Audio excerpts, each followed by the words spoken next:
And you guys can unmute when you're ready to start.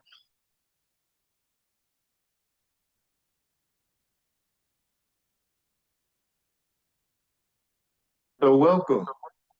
We are ready for our session, 10:30 a.m. Future Proof Your Firm, Staying Ahead. Before we get started, we'll go over some house rules. While we're waiting for others to come in, we have folks, in present and also on Zoom. Make sure you turn off your camera and your microphone so we can hear the panelists. Feel free to type your questions in the chat. We will be monitoring them and reading them in real time so that we can get to them all. And then the questions will be entertained at the end. There will be a Q&A session after the presentation. So today, the voice you're hearing right now is the moderator. My name is Abraham J. Williamson. I'll be your moderator. And since its inception, the Bass River Advisors Global Institute exclusively funded the Bass River Global Institute, a community-facing engagement initiative.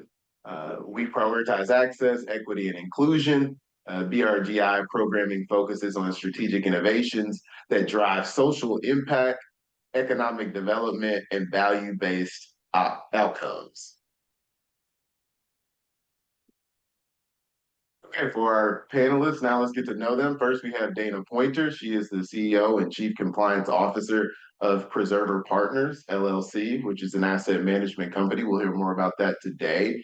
Some of the key values that they hold are resilience, managing change, and recalibrating to move forward. So welcome, Dana. Thank you.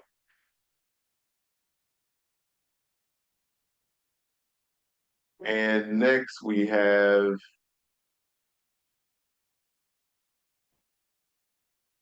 go to Josh Burnett. So welcome, Josh. He is a principal for engineering and planning at Renaissance Design Studio.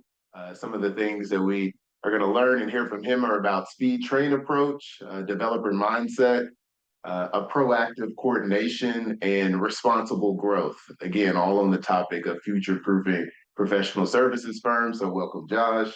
Hi.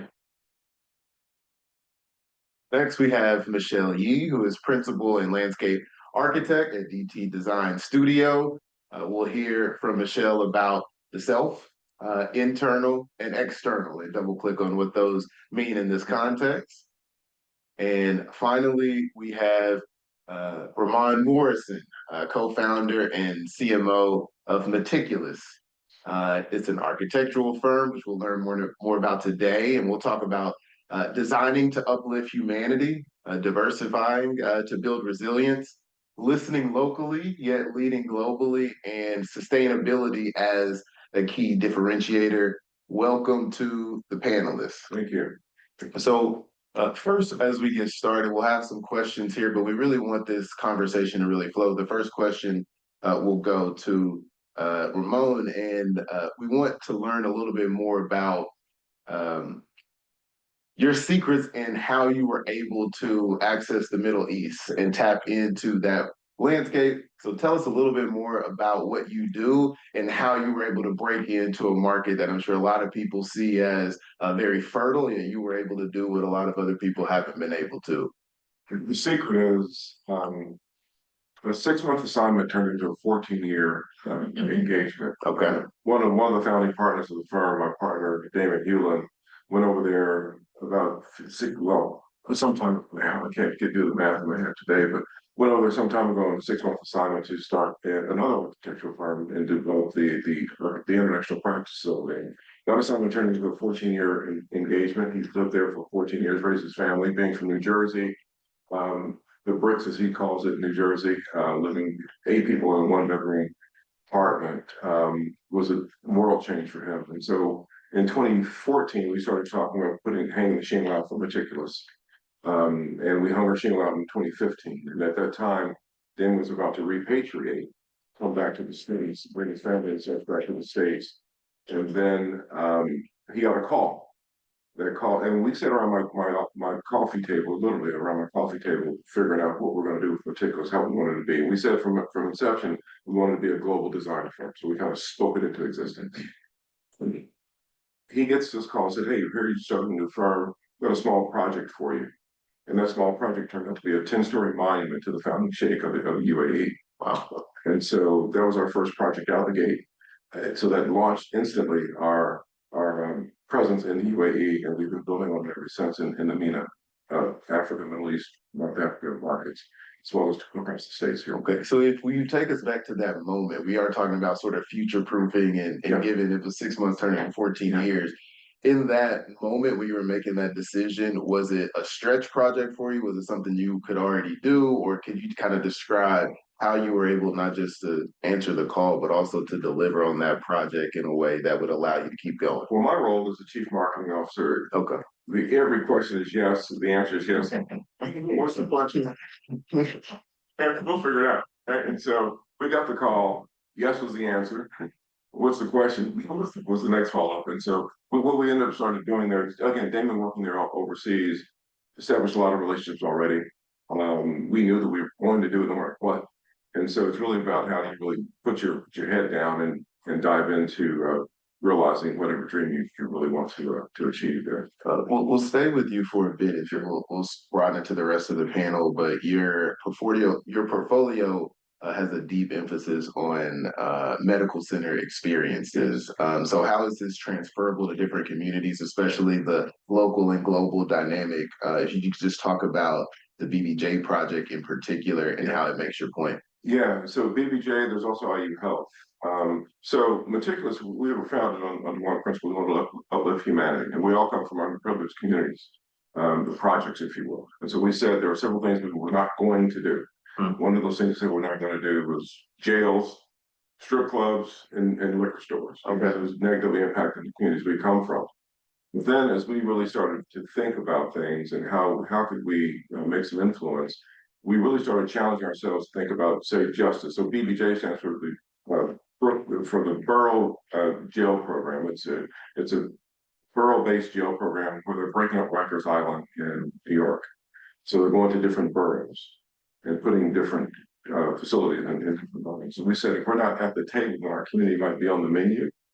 And so we decided to really recenter ourselves in those conversations. And so we worked with some of our partners that are the lead. We're a support mechanism, but we're also doing the interiors. And so now we can shape the interiors in such a way that breathes life into the inmates and starts to help shape what they can aspire to and think about. And so we wanted to have a fingerprint on that would be salt, if you will. In that situation, we can sort of change the environment. Mm-hmm. And maybe this is inherent in your work, but it does seem like it's very future focused. I mean, what you're building has to last for a very long time. Yes, when you think about it, architecture impacts everything. We're sitting in a building that was designed some years ago, and we're still sitting in this building. And so, if we can improve the built environment for folks that might not see certain things, then we think we can shape the direction. We can change aspirations and help folks understand that quality design is not to be expensive design, that there can be equitable outcomes in all those pursuits, and it's not a zero-sum game. It's really about how you really commit yourself to making it happen. Well, appreciate that. And we'll stick with architecture for now as we get to know the panelists more. Next, we'll move to you, Michelle, who is a principal and landscape architect at DT Design Studio, a small landscape architecture and planning firm here in Memphis, with a strong foundation in site design and urban planning. You're combining creativity, technical expertise, and attentive partnership to shape dynamic and sustainable spaces throughout Memphis and the South. In public spaces, mixed use development, campuses, and residential communities. So, in keeping with kind of this theme, I know you wanted to talk about leadership development and having a strong support system. If you could talk about kind of how you've built your firm for the future in light of the competition, and just talk a little bit more about that. Sure. Yeah. So we personally, I became an owner when our founding principals retired at the end of 2022. So the firm was started in 2010 and I joined in 2016. But I have been, really wrestling with this same question for the last several years. But what I believe that is most critical now is to really build our business resilience to not only adapt, but to thrive in an ever-changing world, because change is really constant. And so when I was talking about, self, that is really kind of the foundation, how do I first become an effective leader and a great designer? It starts with kind of building that foundation of self. And so, If we could just, because what Ramon was saying earlier about kind of the start and the identity and yeah. keeping that consistent throughout, I'm curious to know if you made any decisions or if there were moments where you took one path instead of another in light of what you're saying about the intentionality in the firm. Yeah, that's a good question. So one thing that we have been really focused on is strengthening our company culture. Okay. And so, having kind of leading the second generation of a small business, we had already an established foundation, but there were a lot of things that we needed to kind of update and make sure that we're really building the team that is going to be building the future of our business. So the kind of decisions that we made were uh, maybe not necessarily, could what you hear as like best practices for businesses, architecture and design firms in general, but they felt true to what we believed in for our team. And so that's kind of what we started with. Okay. And I also know that part of that is setting boundaries. Could you talk a little bit more about what that means? Sure. Yeah. And I think that's what a lot of people in our field struggle with, especially owners, when it's like you're wearing a million different hats. How do you prioritize, you know, the space and time to recharge for yourself, but also being able to zoom out and look at the business as a whole rather than just being wrapped up in the everyday, the urgent stuff, because that's always going to be coming, right? So I'd say practice setting boundaries. I don't think anybody can get it perfect, but you have to be intentional about that. And you have to realize like, hey, some things can wait until tomorrow or next week. And it matters for the strength of your business to set those boundaries and also to set an example for your team to also set those boundaries. I love that. And we're going to get back on the tip about culture and a little bit more about what that means when you're interacting, outside the firm. But now we want to meet Dana. So Dana is the CEO of Preserver, as we mentioned earlier. It's a Memphis-based asset management firm that manages assets for institutional clients, as well as local pension plans and nationally and other corporate clients. Interestingly, Dana started her career 30 years ago, FTN Financial, and is a co-founder of the firm. So that theme of entrepreneurship is definitely here. So Dana, welcome to the panel.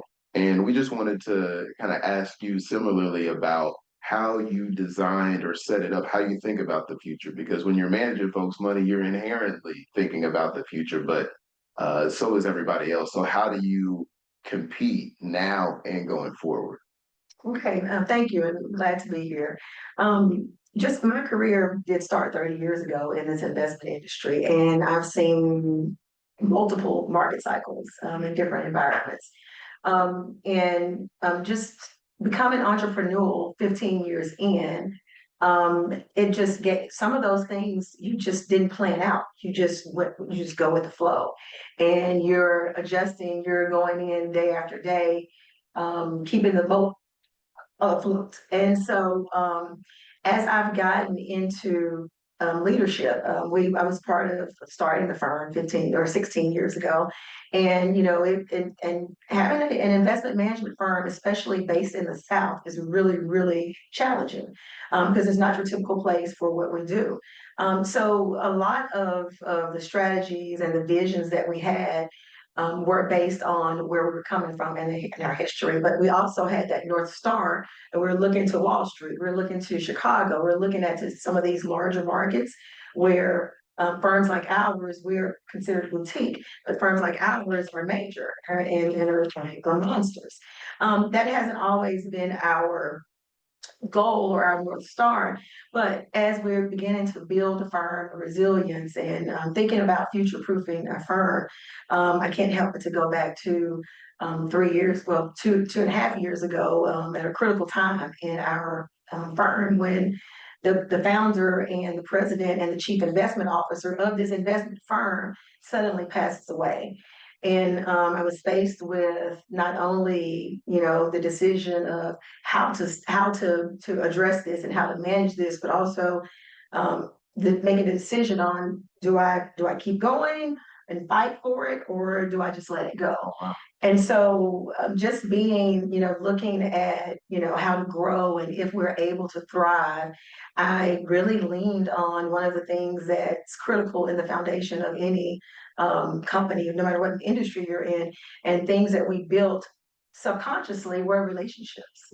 And I cannot, express or you can't put a number on relationships. People do business with people that they know and people that they like. Going through, we were just being ourselves, being, who we were as professionals, really valuing our clients, putting our best foot forward, making sure that we were committed to what we promised. And those relationships just really got strong. And the strength of our relationships is really what allowed me to survive. I want to talk about this more because, as an entrepreneur myself, somebody said this to me and it really resonated. It was, initially your clients are biased towards you in your favor, which perhaps gives you a little bit more flexibility, or you're able, of course, you want to do a great job, but you may be willing to get outside your comfort zone in a way that with unbiased clients, meaning people that you meet for the first time, they were just looking at what you can do for them. You really want to be ready. That margin of error is smaller. So, could you talk about how you leverage those likable relationships to grow beyond that in a way that allowed you to kind of future proof your firm? Yeah, and that's a great point. Relationships are strong and they do give you a little more grace. However, you have to still deliver. Yeah, You better deliver. And so I never and that's one way and one of the reasons that the relationships were so strong is that we've never taken our relationships and our connections with our clients for granted. We go even harder. We go really, really hard because we have to. We don't have the luxury being a boutique firm. You don't have a luxury to discount or slack in any space. And that goes from the emails, the touch points, and to making sure that you stay on top of your existing clients just as hard as you're going after new clients. And so that's the way, that's one of the actual first most important way that I look at future proofing and thriving and continuing. Because when you're building those strong relationships, it just leads to advocacy. You have people that have worked with you and have been the benefit of your performance. And they can actually go and talk to other peers and say, hey, these are people that I know. Because there's nothing like a warm intro. Yep. In the day and age of, it used to be cold calls. People don't really call anymore. You just get 1,000 emails and no one looks at emails. I've learned that without those warm intros, we'd never grow. So, on top of, building those relationships and maintaining strong relationships, obviously comes to, future proofing your firm with staying financially disciplined. You have to be disciplined. Also, staying on top of what's going on. AI right now is a big thing. Technology is going to really going to rule everything that we do in every way. So, thinking about, one of the ways I spend most of my time outside of building relationships and getting exposure for our firm outside of just the Mid-South is, looking for talent. Also, you have to. I've always been the proponent. I want to hire people that are smarter than me, and actually have a skill set that I don't have. And so, building talent, that seasoned people and young people. Young people are coachable, and that's kind of where I can look 10, 20 years from now. But I don't want to still be working. I want to get people on the team that will be able to take us to the next level. So, and that's technology and that talent, and making sure that you're staying on top of your financial health. I love that. I love that. And it reminds me of something that my father said to me about building invoices versus building relationships, right? So I'm wondering, I saw you nodding heavily, Josh. So maybe you can introduce yourself and bring us into the conversation and your thoughts here, because you may have choices where you could just go for the short term gain versus planning for the long term. So I would love to hear your thoughts on that. On relationships. Yes. In the broad scheme of what we do, our motto, we have several different things in our office that we hold paramount. But I would say the number one is relationships. Um, if we think that we know everything or that we're the expert or the go-to and everything, you're you're a fool. There's always people, like she said, if I ever think that I'm the smartest guy in the room, I'm about to mess up. There's always people that I can learn from. You never know where just being kind to somebody or doing the right thing when it's unexpected, where that's going to take you or take them. It's not always about winning an argument. It's about winning a relationship at the end of the day. We could, in the developed world, there's always conflict. There's always challenging. There's always disagreements. I could choose to be a jerk and win the argument, or I could choose to win you over so that we could work together in the future. Relationships, at the end of the day, we're people. So what's most powerful? My project or the people that I'm trying to serve? So you have to have a vision at the end of the day of what you want to do, and at the end of the day, well, we want to serve people. Okay.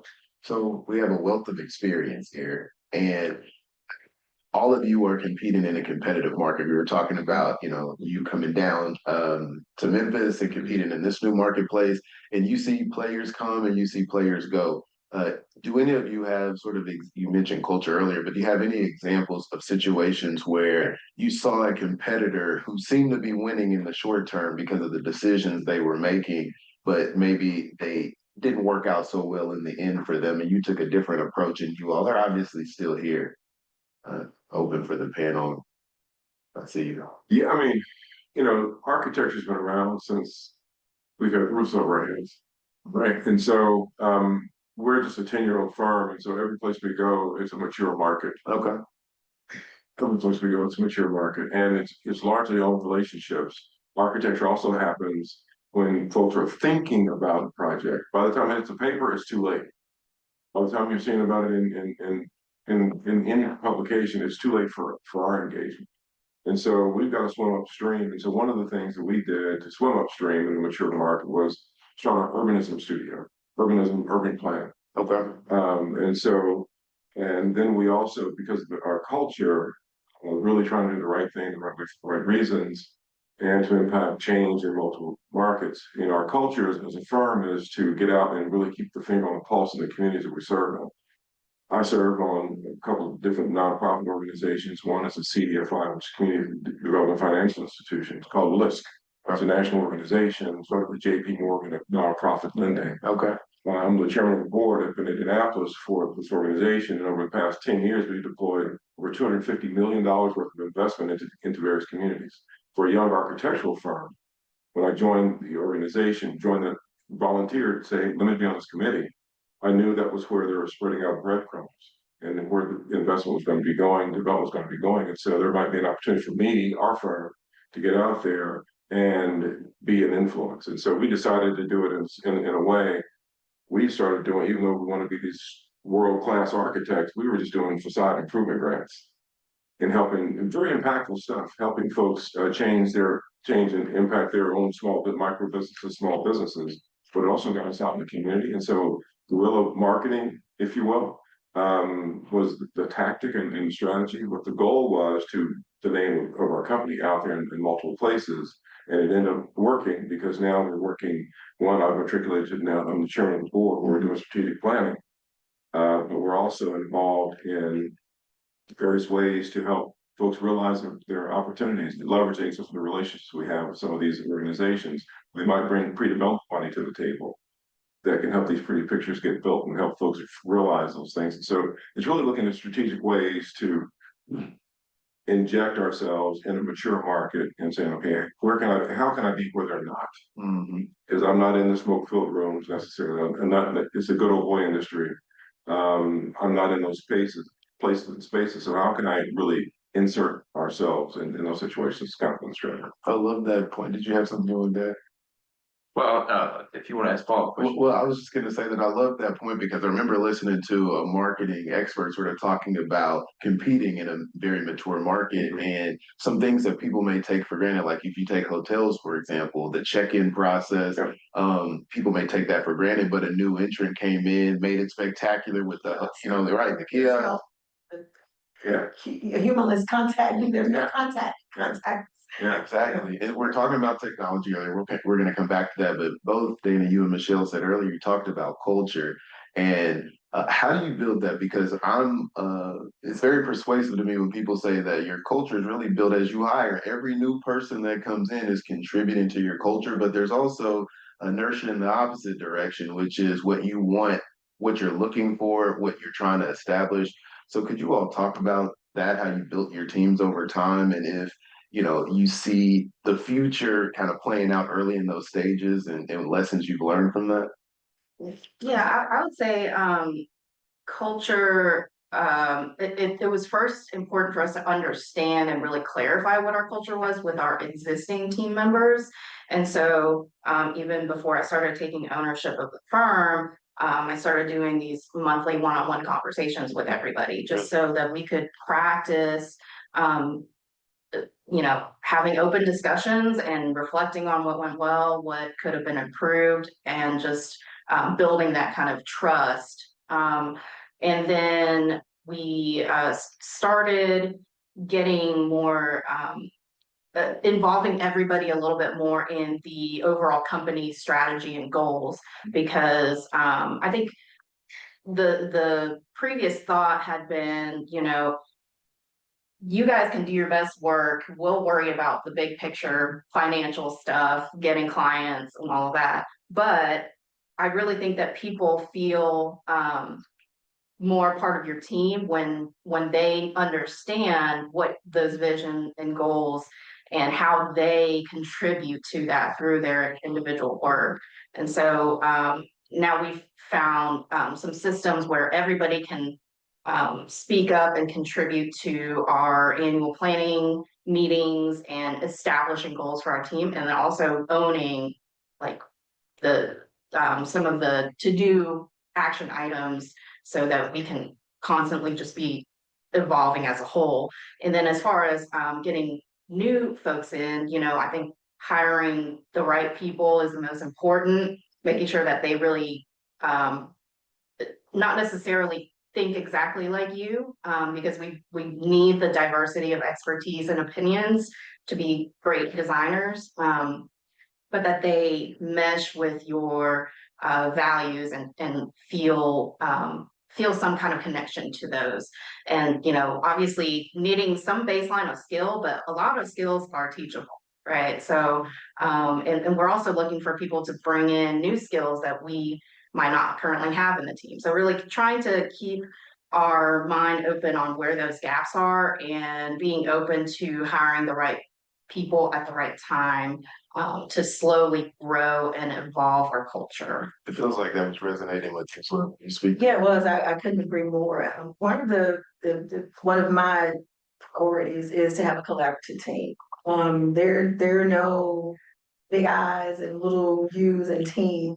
And so I've always, and also one of the things that we've actually exercised in Preserver as we build our team is to allow ownership, to everyone to have some type of ownership, and that's equity ownership in the firm. Oh, wow.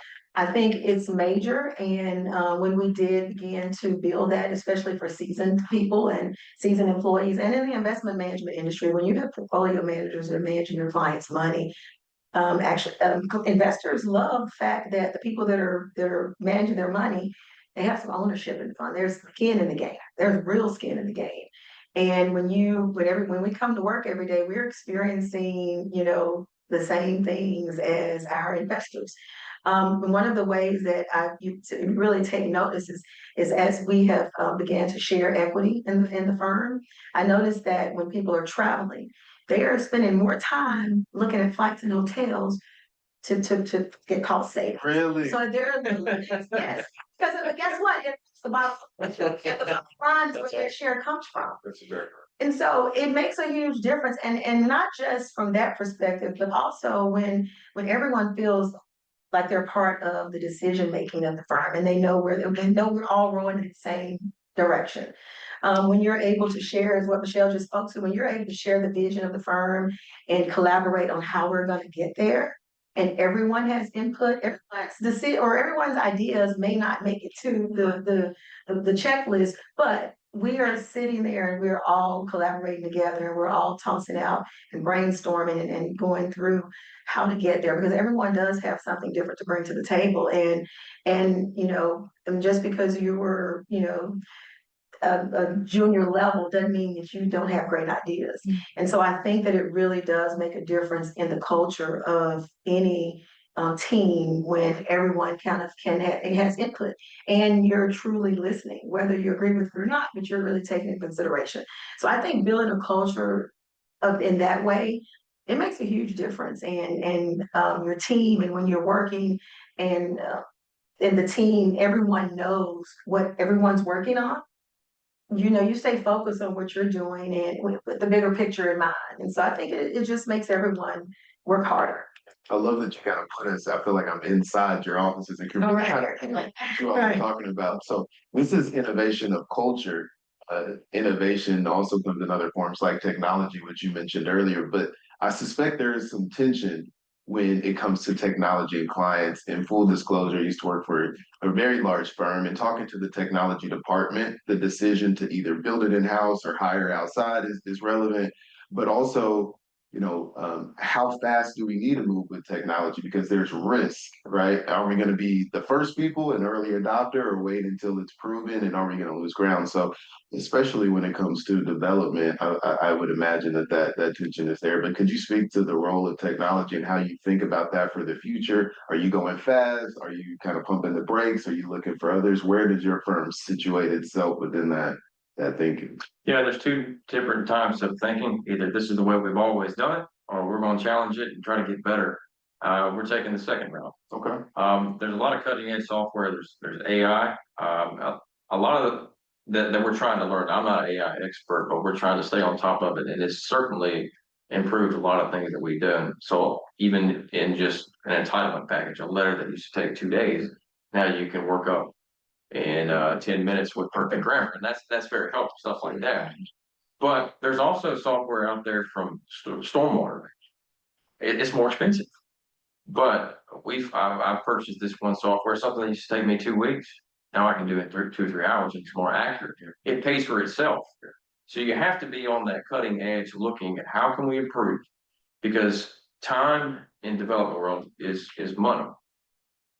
If he's waiting on me to get something done and he's already got his loan out for that interest, it's ticking. It's ticking. He doesn't need to be waiting on me. Now I don't need to be shoving plans out just to hit a deadline. Right. He needs to understand that if you spend time on the engineering and planning side with our development expertise, if you spend time with me, promise you we're going to offset our professional fees by construction costs that we save you. Okay. But that doesn't mean that we're going to use old school software. I want to stay ahead of what everyone else is doing. That always improve ourselves. There's firms around anywhere that they've been doing the same way since they started, and it's okay. That's what you want to do. We're not doing. So I love the response, but I just want to double click on this too. Are clients ever coming to you pushing for changes, or how is that conversation, the push and pull of it? Could you just bring us in the room when it is somebody who's used to working with folks who do it the same way every time, and you're sort of having to introduce them to this new world? So I'm gonna back up just a second. Okay. So there's a whole approach of how we're just a little bit different. Okay. And this kind of got started a few years ago when I had this internal struggle of why do I do what I do? So engineering, planning, development, why? I can answer how I do. I can answer what I'm doing. Why am I doing it? And that internal struggle, if I was being honest with myself, would just be the best. Be the best engineer. But that's not good enough. I'm not okay with that. That's selfish and that's greedy. And there's no glory in that. It is vain. And the more I thought about it, I was introduced to relationships. This developer that I'm working very closely with now was telling me his overall vision and how rewarding it is at the end of the maturity of development to see families playing ball in the front yard, to see them walking down the trails, to see all the landscaping that they envisioned. It's mature now. It's not just saplings. and you're watching that community thrive because it came out of your head. And he said, why don't you come be a part of my team? When I found my why of instead of just maximizing profit for a merchant type developer, instead of just cramming lots onto a piece of property, taking from the property, now I'm an advocate, not just for the developer, I'm an unseen advocate for the end user, the homeowner. Now he never knows I did anything. That's okay. In 20 years, I can get to go watch grandma and grandpa and mom and dad enjoying. So that's how I got started. Um, so our goal in our planning and engineering is that very thing. So we could do the quick, I could block grid it. I'm very good at it. And our planning staff's very good at it, but why not work the plan? Why not maximize the profit, not to put it back in the developer's pocket, but to bring down lot costs, not to take the gap, but to bring down lot costs so families can have a more affordable house. And that's not, when I say more affordable, I'm not talking about Section 8, I'm not talking about project, I'm talking about quality. That means a lot because if I'm not taking that time, we're all used to this conversation. My wife wants a new home. We gotta grow. I really want this house right here. Well, it's a little outside our budget, but I'll work a little bit harder and I'll get it for it. But now I just took time away from my family for exchange for this house. Now I took time away from my kids. I don't want that. I want to eliminate that conversation so that families can actually enjoy the house that they're living in. So when we're having this conversation with developers, we offer that to them. Let me take the time on your piece of property to maximize the optimum, to find this optimal design, to work with the land and not take from it. Some people want that, and some people do not. They want the cheap engineering, they want the cheap construction, they want the swift get my house on the land so I can get my property because I get my profit and move on. I don't really like working at that time. So when we offer this to people and we just set our standard, this is our standard. This is where we're headed. You either align with that or you don't. And if you do, great. If you don't, you can go find the guy that, and we're okay with that. I don't have to have everybody. It's such a rich point and topic, and feel free to jump in. I just wanted to, that was one of the questions I wanted to ask about specialization and saying no, and if that is part of the strategic sauce for moving forward. But go ahead. It is, because I think this is a thread that runs through while I'm sitting here. And it certainly gets back to your central question on technology and how people are clients demanding technology. Architecture is a very collaborative engagement. Got to collaborate with landscape architects, got to collaborate with mechanical, electrical, and plumbing engineers, got to collaborate with the client and the builder, right? We're all sitting there, if we're in concert, things are coming out nicely and you're ripping cost out as you go. There is technology that does that. There's technology that allows all the different disciplines to interface. It's called BIM 360, Revit, those types of softwares that are out there. So yes, it's expected, particularly on larger scale, more complex projects. We're looking at major coordination. Those are expected outcomes. There's also an internal look at how do you rip costs out of the operation. We can do the old school drawing blueprints, literally drawing blueprints. They also used to do smoke signals to communicate, right? So you got to lean into it. And then getting back to culture. And so we're always driving culture. And I think one of the ways to future-proof your firm is to protect the culture like a premature infant. That's what we've done. Okay. Right? You protect it, you nurture it, you make certain that if you bring folks in, you got to be invited. And then you need to kick them out. Right? If you're expecting a lot of eagles and you get somebody that's quacking, it's a duck. It's time to make a pretty swift decision because it's not conducive to the culture. And so one of the things we've done is to help folks. I'm the BD marketing guy. I don't draw around a lot of smart, intelligent people, gifted, but I recognize that there's this thing called ABC. It's always be closing, right? And so the closing piece, even from architects, and is how excellent are you doing your work today? How are you engaging with a client today? Because that's going to be our next opportunity for the next opportunity. Is they're good feedback on how we've engaged with them. So always be closing. And it's not about trying to just sell you something. It's really about trying to deliver on our promise that we can actually do what we said we could do. And so just be mindful of that because it's different when you're on the other, when your signature is at the bottom of that check every 2 weeks. as opposed to just getting a check every 2 weeks. Right? So we grew from 3 people, now we got north of 50, and every 2 weeks we got a commitment to them. Mm-hmm. But if they were just going through checking the box, getting the check, they don't care as deeply. They're just really making, and so yeah, I'm looking at utilization. My utilization is up, but my realization is down because I gotta keep repeating stuff but my hours are up. Look at this. But I'm not executing in excellence. And so if I'm not executing in excellence, it's gonna impact our profitability, which impacts your ability to get that check every 2 weeks. And so it's really about bringing folks into the tent, under the tent, and saying, listen, all in this together. It's our culture, be collaborative. It's our culture to look at ways to drive cost out of the operation and to drive cost out of the actual result for our clients. And at the end of the day, we're all going to benefit. The rising taxes that we're going, and that's on these waters. I love that. If anybody would like to respond, because I have another topic, but go ahead. Well, I was gonna add to that too, that like utilization rate is one of those things that we've pivoted away from, like looking at very closely, because it, for a small business, it's not about those numbers. Like we've had to, you know, be really clear about, okay, here's how we actually make money, here's how we can continue to make money. And it's not just everybody working a certain number of hours every week. So I think that's a really good point of looking at where, like, what are you trying to measure and how do you motivate people to focus on the right things? I love that. So the last topic I wanted to bring up was another kind of story from my own life. I remember one week I was skilling up, learning a new skill, and then I realized in this week didn't do any work for clients in the US, and all of my work that week was for clients outside the US. And I'm not saying that everybody has to go outside the corners of the US for work, but I'm wondering if part of your idea about future proofing is being able to go after something that's new, and how you do that responsibly without getting away from your core and who you are. So I was thinking about that as he was speaking. That's one of the things that I actually struggle with. okay. And this is not necessarily on who we're doing business with, because we always focused on diversifying clients. You never want to be too dependent on one group. But one of the things that really focus on is, you're always in this growth mode and always be closing, in the ABC mode, and you're thinking, what's next? You're always kind of forward thinking and where should we be going?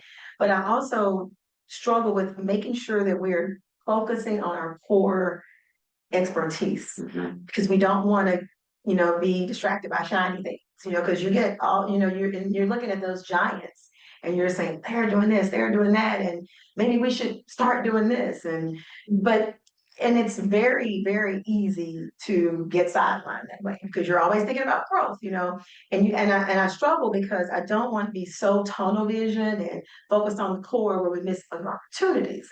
And so there's a really fine line. And you mentioned earlier is when you see those giants, they're really, they're getting really big, but then you see them come crashing down.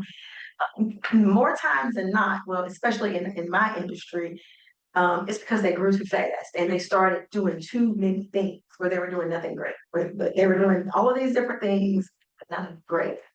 And so, my struggle is staying focused on our core and knowing when to look at some of those shiny things. And not that we're going to pivot and abandon what we're doing, but you also have to have capacity to do additional things, because we want to stay true to what our promises are to our clients. And so, those are some of the kind of the pain points and things that keep me up. Making sure I'm staying focused, also not closed off to how to grow and additional ways to grow. Yeah. Okay. And I think one thing is, like, as a really small team, whenever there is an opportunity to do something a little bit different, I think we like to rely on partnerships with other consultants. So even if, we might not have expertise in this particular area, if we have an architect that is really, rooted in that community, then, we have that connection as part of the overall team. So I think, like, being small, we can be really flexible and figure out, hey, where are there teaming opportunities, even with people that we might normally see as competitors. Right. Where can we work together to really just fulfill the mission of the, Yeah. yeah, great. Ditto, just ditto. I mean, and this getting back to your point about being overseas or not, or being outside the market. Yeah. You know, our core is to do work. Just whatever that is, I want to do work, right? And if that work is in Dubai, I want to do work. If that work is in Mississippi. don't know how. So I want to do work, but I want to do good. And as Michelle said, it's really about how do you really align yourself with the right opportunity. And collaboration is key. Yes, it sounds great that we're saying we're a global firm, and we are, but we're also collaborating on global projects. And we're also over these, they're building a whole new Saudi. It's going to be just like Dubai. It's going to be flashy. And they got more money than all of us. That's right. But should we chase these billion-dollar projects, or should we go over there and look for stuff that might be a community center?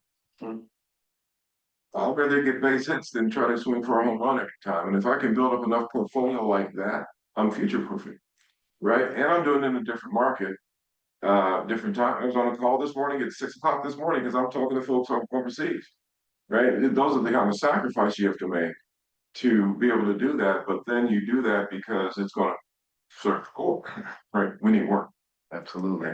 All too well. So the last question is, how do we get in touch with you? Like if you're listening to this right now on live or recorded, what's the best way to get in touch with you? We like what you've been saying. We want to follow your journey. Like what's the best way for us to keep in touch with you? And we'll go this way, starting with you, Josh.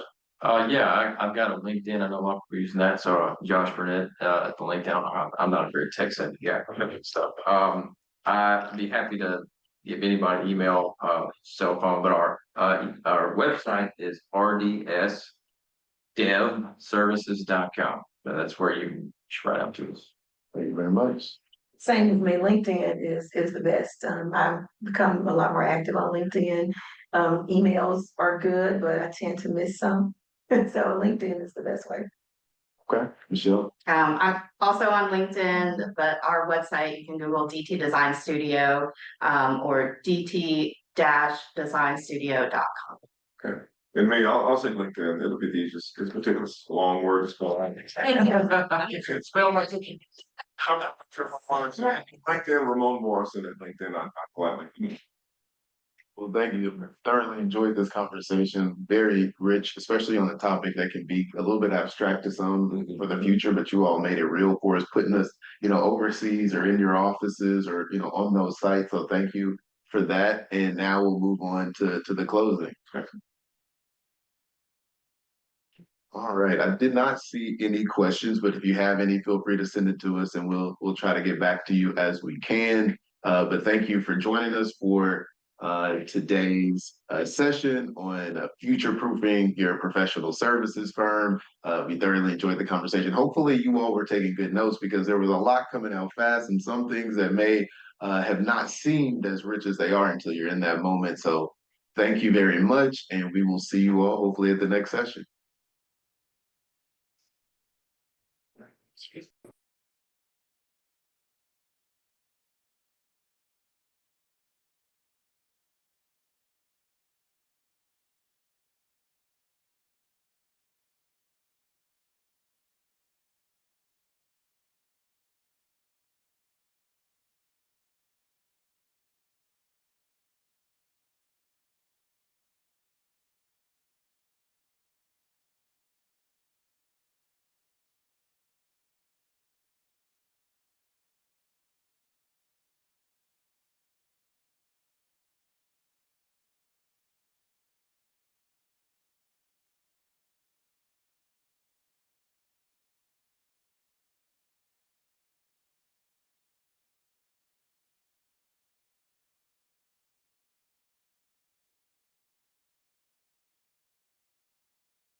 We're 2 minutes from start.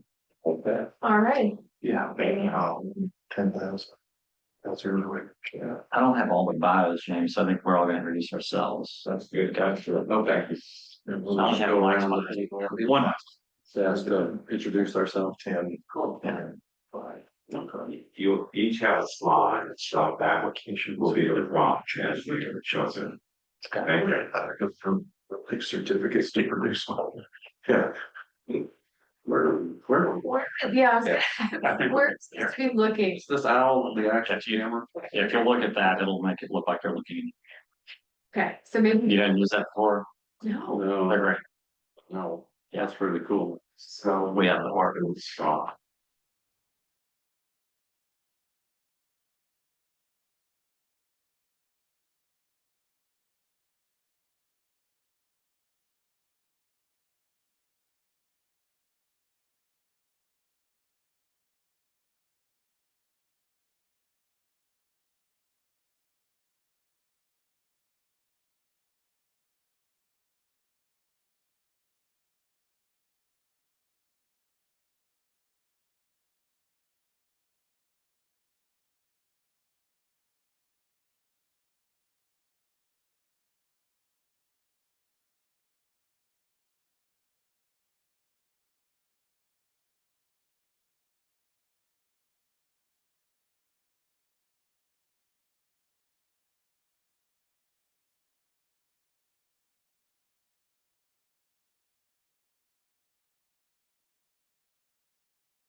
Welcome back today. We have a new panel for the audience, next gen real estate, next models and project deliveries, what we're going to be talking about today.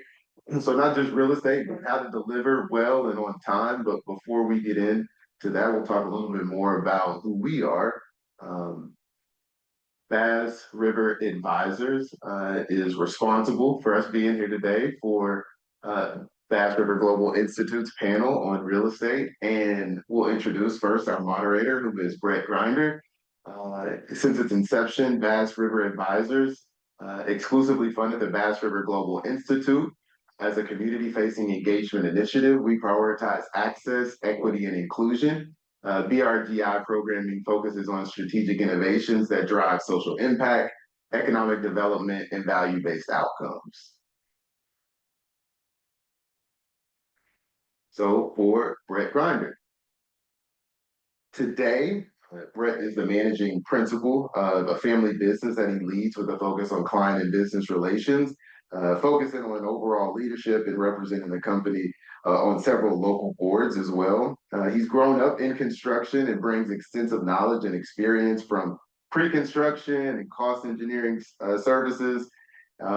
His direct involvement as well is not just in the office, but also in the field with innovations in technology and commercial construction that drive the company moving forward. Some of the topics that we may hear about today are BIM 3D solutions, improvement project integration, a virtual world and the efficiencies in 3D projects and 3D as built model and support future design. So we'll get a chance to see what the future is really holding in the realm of real estate as well.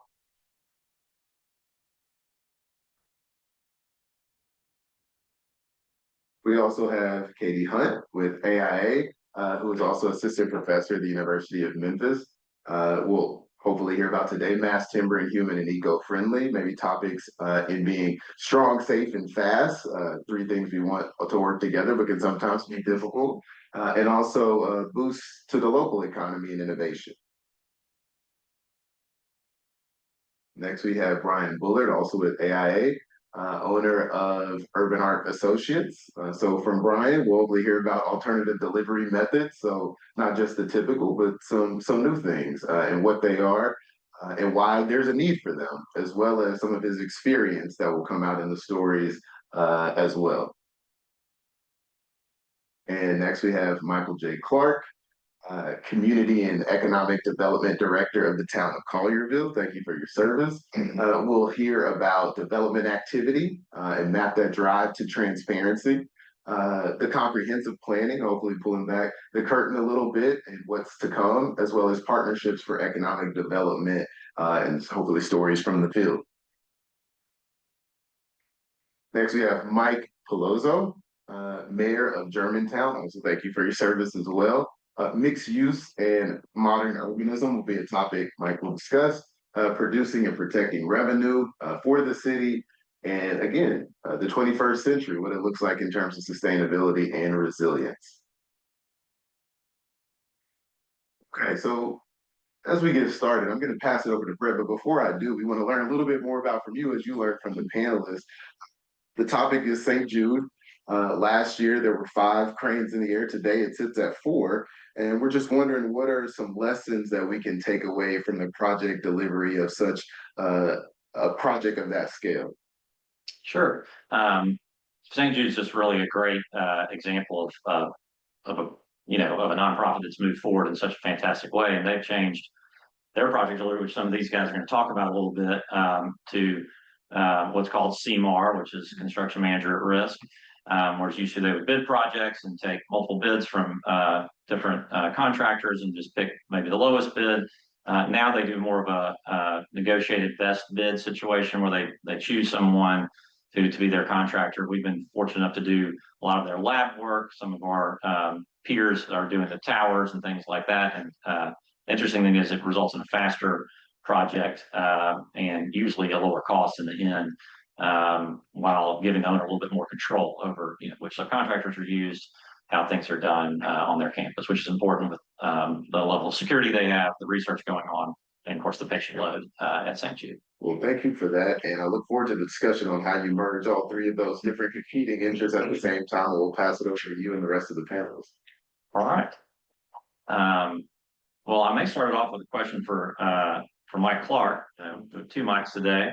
The town of Collierville has been doing very well, and we've been really impressed with the projects and things and the development website that you all have created. So could you tell us a little bit about how different project delivery methods have handled that and how that's improved things in Collierville? All right. Well, first of all, thank you for having me. It's an honor to be here with this very distinguished panel. When I started with the town of Collierville 14 months ago, I realized that it is already well becoming a world-class city, and the development activity really reflects that high bar of expectation within the community. But we also realized that we couldn't just maintain the status quo. That's not a sustainable environment. And one of the things that we really recognized was there was some miscommunication regarding who voted for what during the last election. And we also knew that if we didn't tell our story, somebody else would.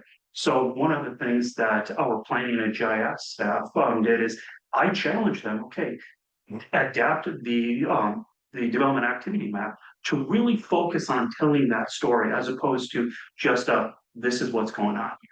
And so they spent a couple of months completely transformed that the website and not only told what was there, but also listed all the different approvals, the different plans, and went back in history to provide that full timeline of from the goal is to have it so it shows from conception to completion the entire timeline of when these projects came about and all that.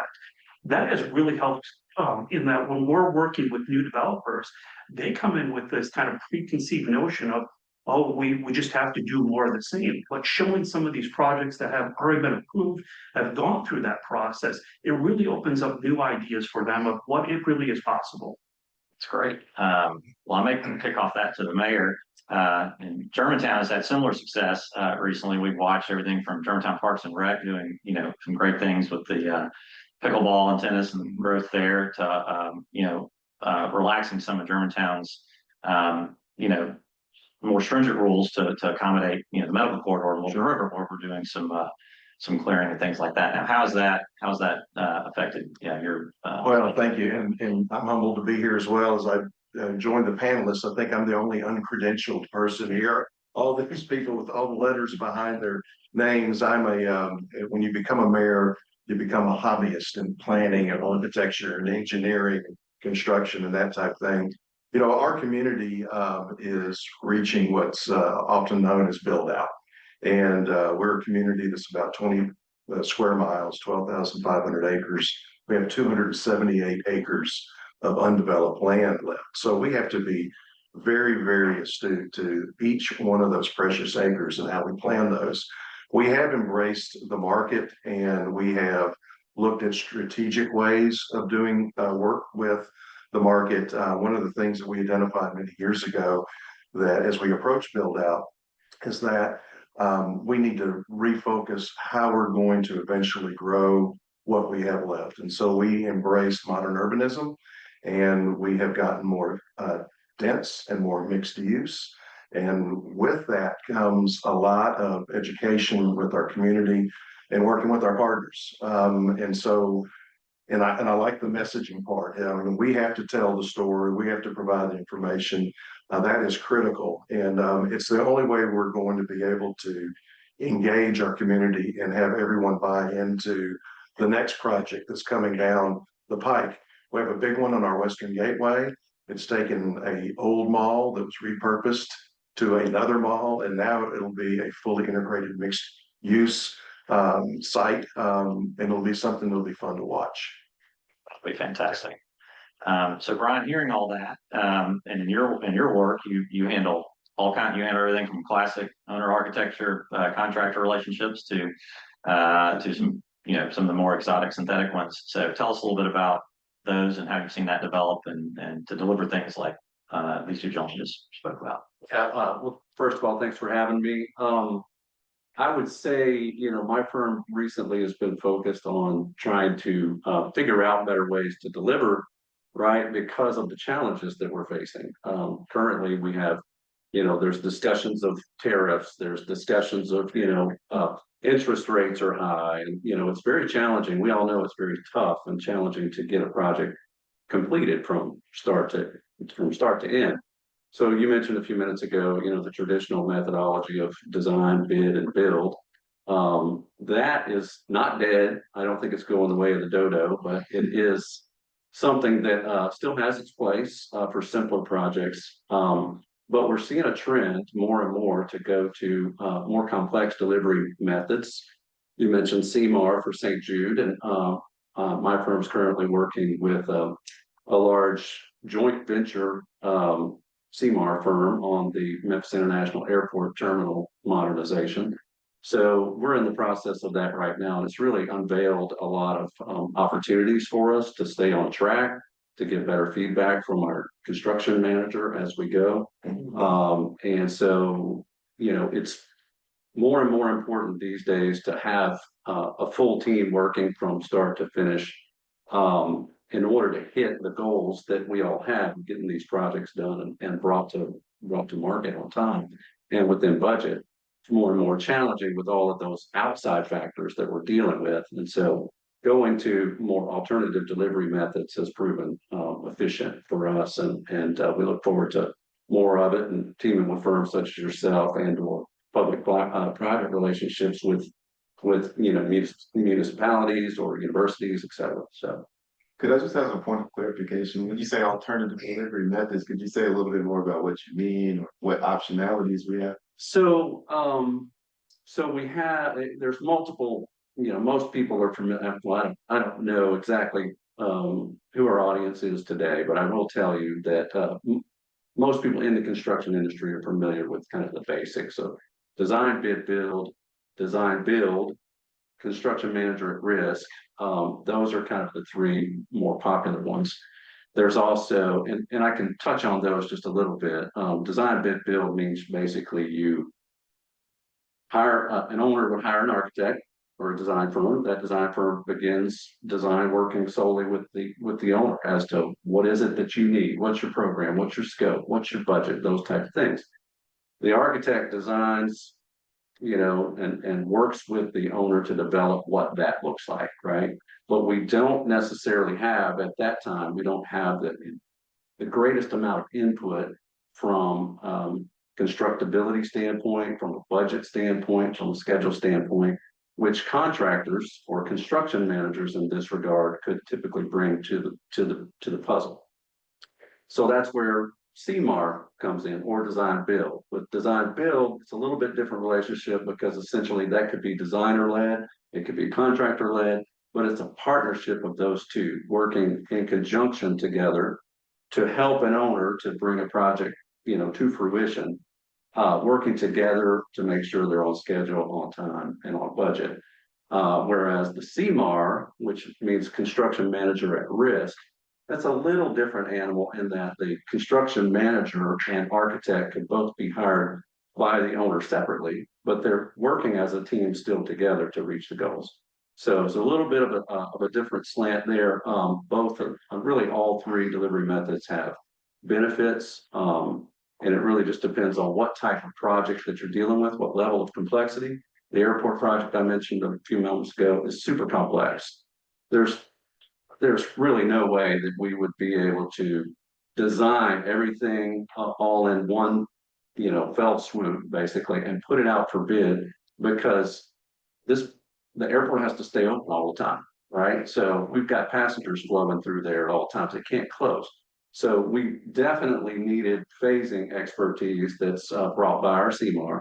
Also, we have a value alignment process that we're working through to keep us constantly in check with where we are from a budget standpoint. So it's really worked fabulously in this case. And I would recommend it to folks that have highly complex projects such as that to get that assistance that you need on the front end. And then there are newer alternative methods that people have heard of, integrated project delivery, P3 or public partnership or public-private partnerships. Those are other alternatives, but they kind of have their niche market for what they're utilized for. Public-private partnerships, for instance, with P3, I think there was a project recently at the University of Memphis that was pulled off in that manner. It was a housing development that was basically private developed for the university, which is a public entity. What the private entity gets out of that, obviously, is the income or that they can derive off of product. The integrated project delivery is more of a collaborative approach where everybody's on board, and basically, I don't have experience with it per se, but my understanding of it, and Brett, my understanding of it is that everybody's kind of in contract with each other to deliver the project on time and on budget. And you can have incentives where everyone shares in those incentives if you beat the schedule, if you beat the budget, etc. But you also share those risks. If you do not, you might share in a penalty.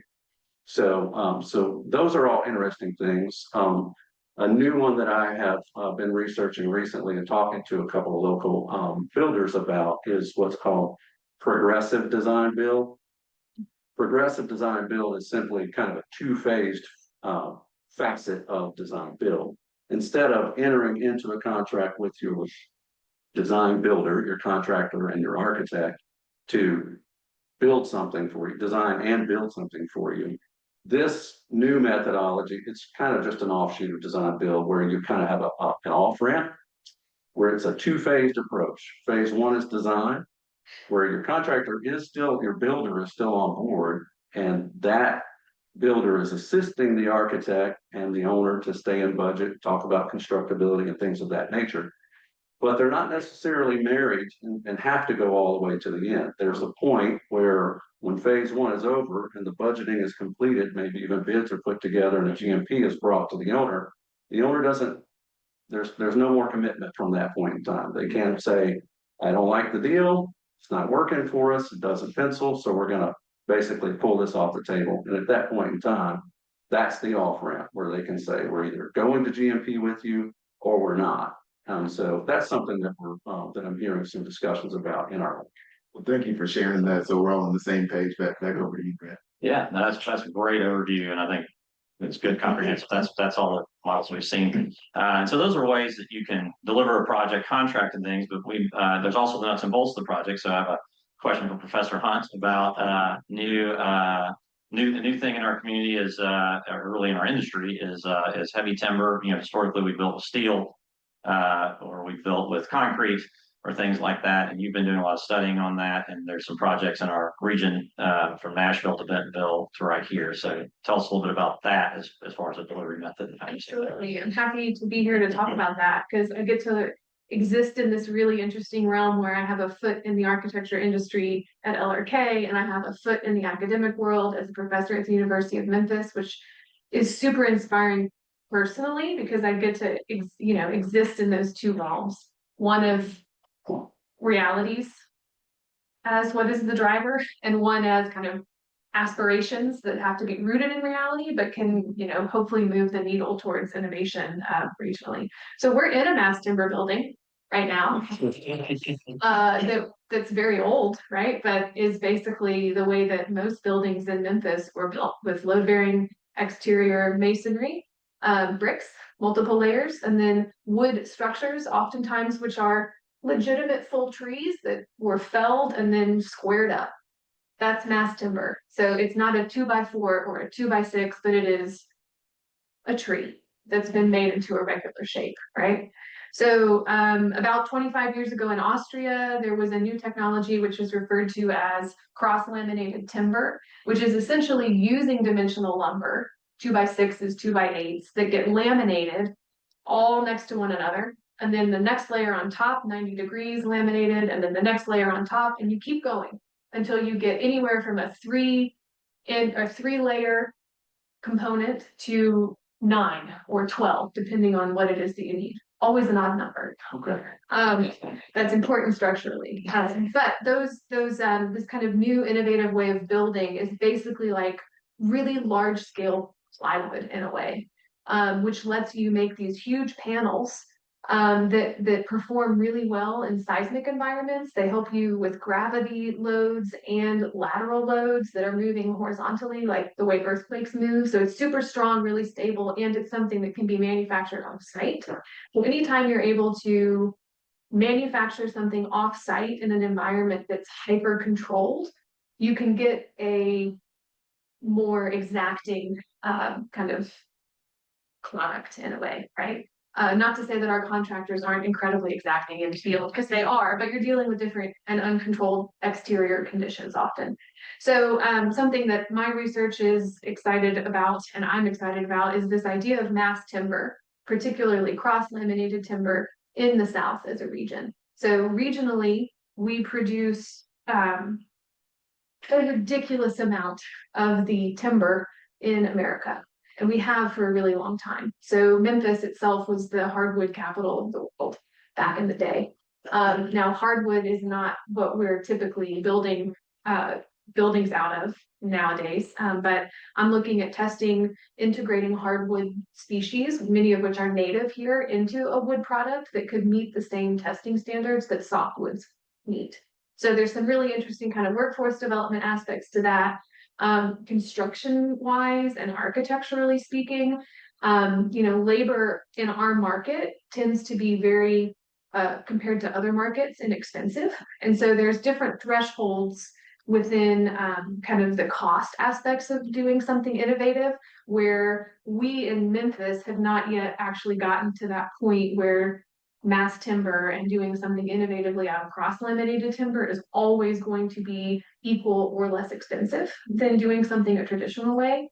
But I am hopeful, particularly with the Brooks Museum, which is a great example of a hybrid concrete, a little bit of steel, and primarily mass timber construction. I'm hopeful that with the expertise we're building here in our local design and construction community, that this becomes another viable way of us looking at structure and architecture and design. Because we aren't, as architects, asking our client, now, would you like a steel building or a concrete building? We're asking them what they need, and then we as experts are working with our experts and structural engineers to weigh all of the pros and cons of these kind of ways of making a building stand up and safe to occupy, but also really beautiful and something that feels like, as a human, you want to be in that space, right? So I think wood has a universal appeal about it, and building out of it in an innovative way has some cost savings that aren't really, and maybe Brett, I'm sure, can talk more about this specifically, but what's interesting in our kind of industry is that the data is showing anyway which data is interpretable, because there's a stat for everything, right? But that on average, to do a project in mass timber is a 4 to 6% increase in cost. But that may mean that you're designing something that doesn't have a drop ceiling, or that you're not putting drywall on it because you want to see the wood. So you're saving cost and labor, or because it can go in faster because these panels can be 20 by 40 feet and they're brought in by crane, and then boom, you've got a floor. Right? I know I'm making that sound way more simple than it is, but it's actually like there's a speed of erection time on the site that means your client can begin getting rent payments sooner in a way. Your job site's cleaner. So from a contractor standpoint, you're probably saving some money when it comes to having to, pay someone to clean your site up all the time, because architects come in and say, hey, this is a dirty site. Not okay, right? So there's some interesting kind of perspectives on that at the end of the day, when you factor in kind of the savings of materials that you aren't having to put back in, and kind of the time aspects, that you end up with more like a 1 to 2% overall cost increase, which, if you're valuing and factoring in market value or differentiating product within the real estate realm, perhaps you're willing to take the 1 to 2% hit off the top because you're able to provide something that nobody else has, right? So we're seeing a lot of this in Nashville. The projects tend to be filled very quickly with tenants, and the tenants are very happy, and they're kind of healthy spaces to be in, and people are reacting as humans to them very favorably. So I'm happy always to talk about anything that has to do with wood, but particularly mass timber in Memphis. That's consistent with our experience at the museum with that, and another little trick is you can order the timbers, the big piece of plywood with a waterproof layer on them, so you get immediate roof as well as getting the ceilings and all the things. So that makes me think of a question for Mayor Palazzolo. Germantown has been pretty innovative, in my opinion, on the pilot program, and some things that y'all have allowed or will allow to get. I think, and you'll need to correct me, guys. I don't have it exactly right, but I think you can build extra height and stories in Germantown if you will do certain sustainability things, like Katie was talking about. Certainly, yes. And matter of fact, I got a hard head tour of the museum. I can attest to the amount of wood. But yes, part of the smart code and some of the things that go into that, we have the ability to work with a potential developer on all kinds of different, because of the different T levels of zoning. They can look at the height of the building. They can look at components from public art and other things that make so much sense for that project to be fully integrated with its neighbors around, and yet still be unique in the same manner. And so we've had that ability. We have pilots in our city. We do have a TIP program as well. And that allows, we expect a TIP application coming soon for the standard. It'll be actually our first one, but it also enables for the developer to be able to contribute to the public portion of that property, whether it be streetscape improvement, public art again, whether it be a parking deck, other things that the community can use, and then also make that project viable and move forward.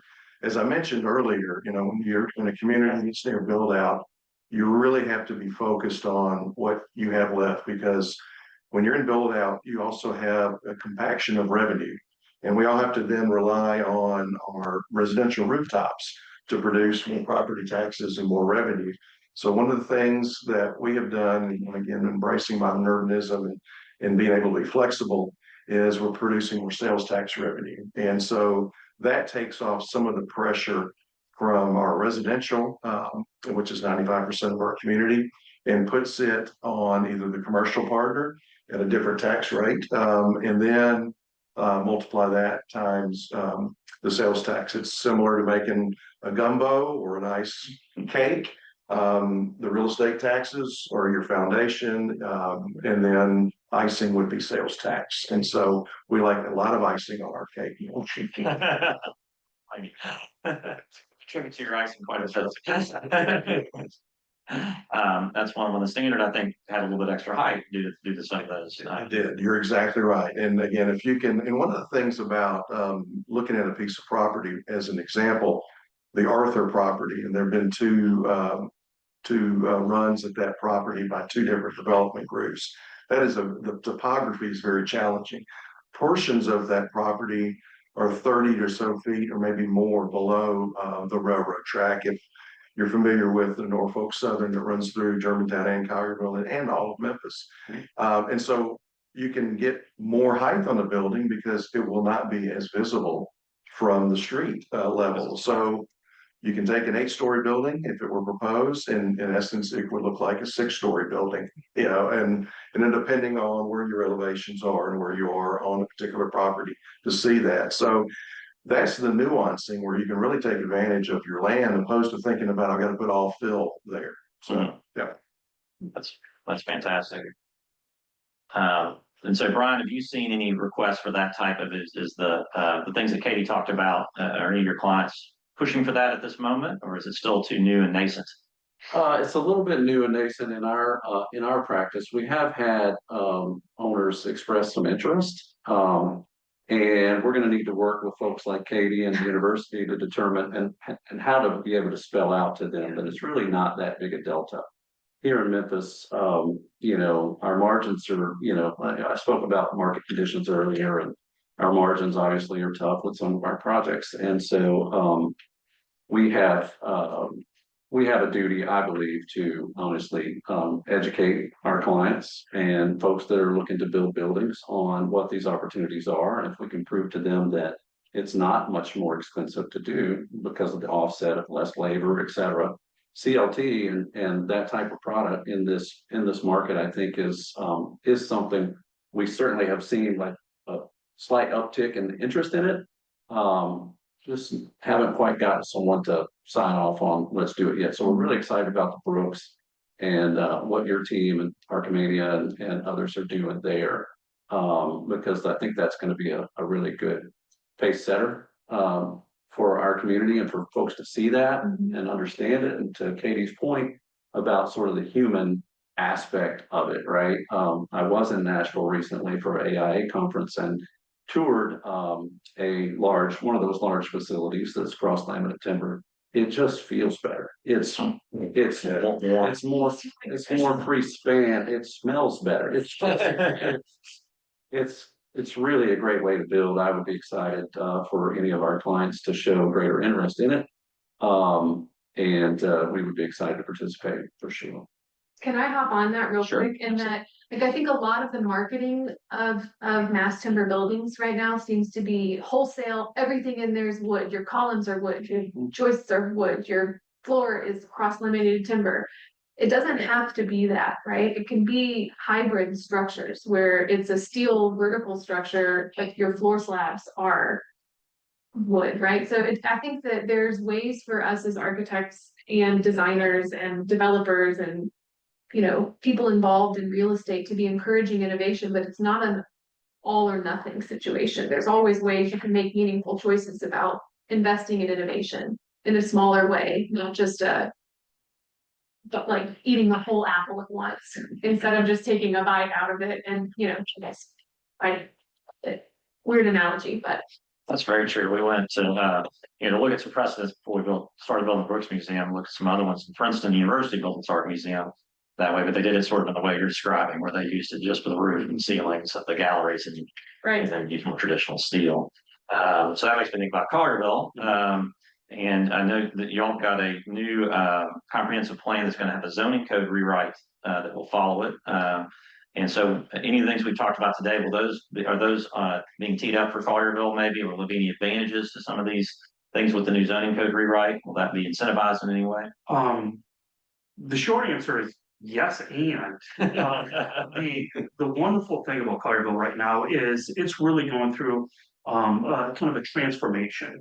And the informal motto in our office is, how do we change the city without changing the city? How do we really adapt these new ideas, technologies, different market forces, societal changes, and still create an environment that allows for all those to be introduced while still maintaining that small town charm that everybody recognizes as Collierville. So it is this delicate balance between the two. A great example is that is not so much comp plan related, but recently we changed some of our alcohol regulations. Previously, we had extraordinarily strict alcohol regulations. Don't tell the Kevin Bacon and the cast of Footloose, but you can't dance and have alcohol in the same establishment up until a couple of weeks ago. Yeah. So a lot of that type of thinking is continuing, and to make sure that we're getting a good understanding of what it is the community wants.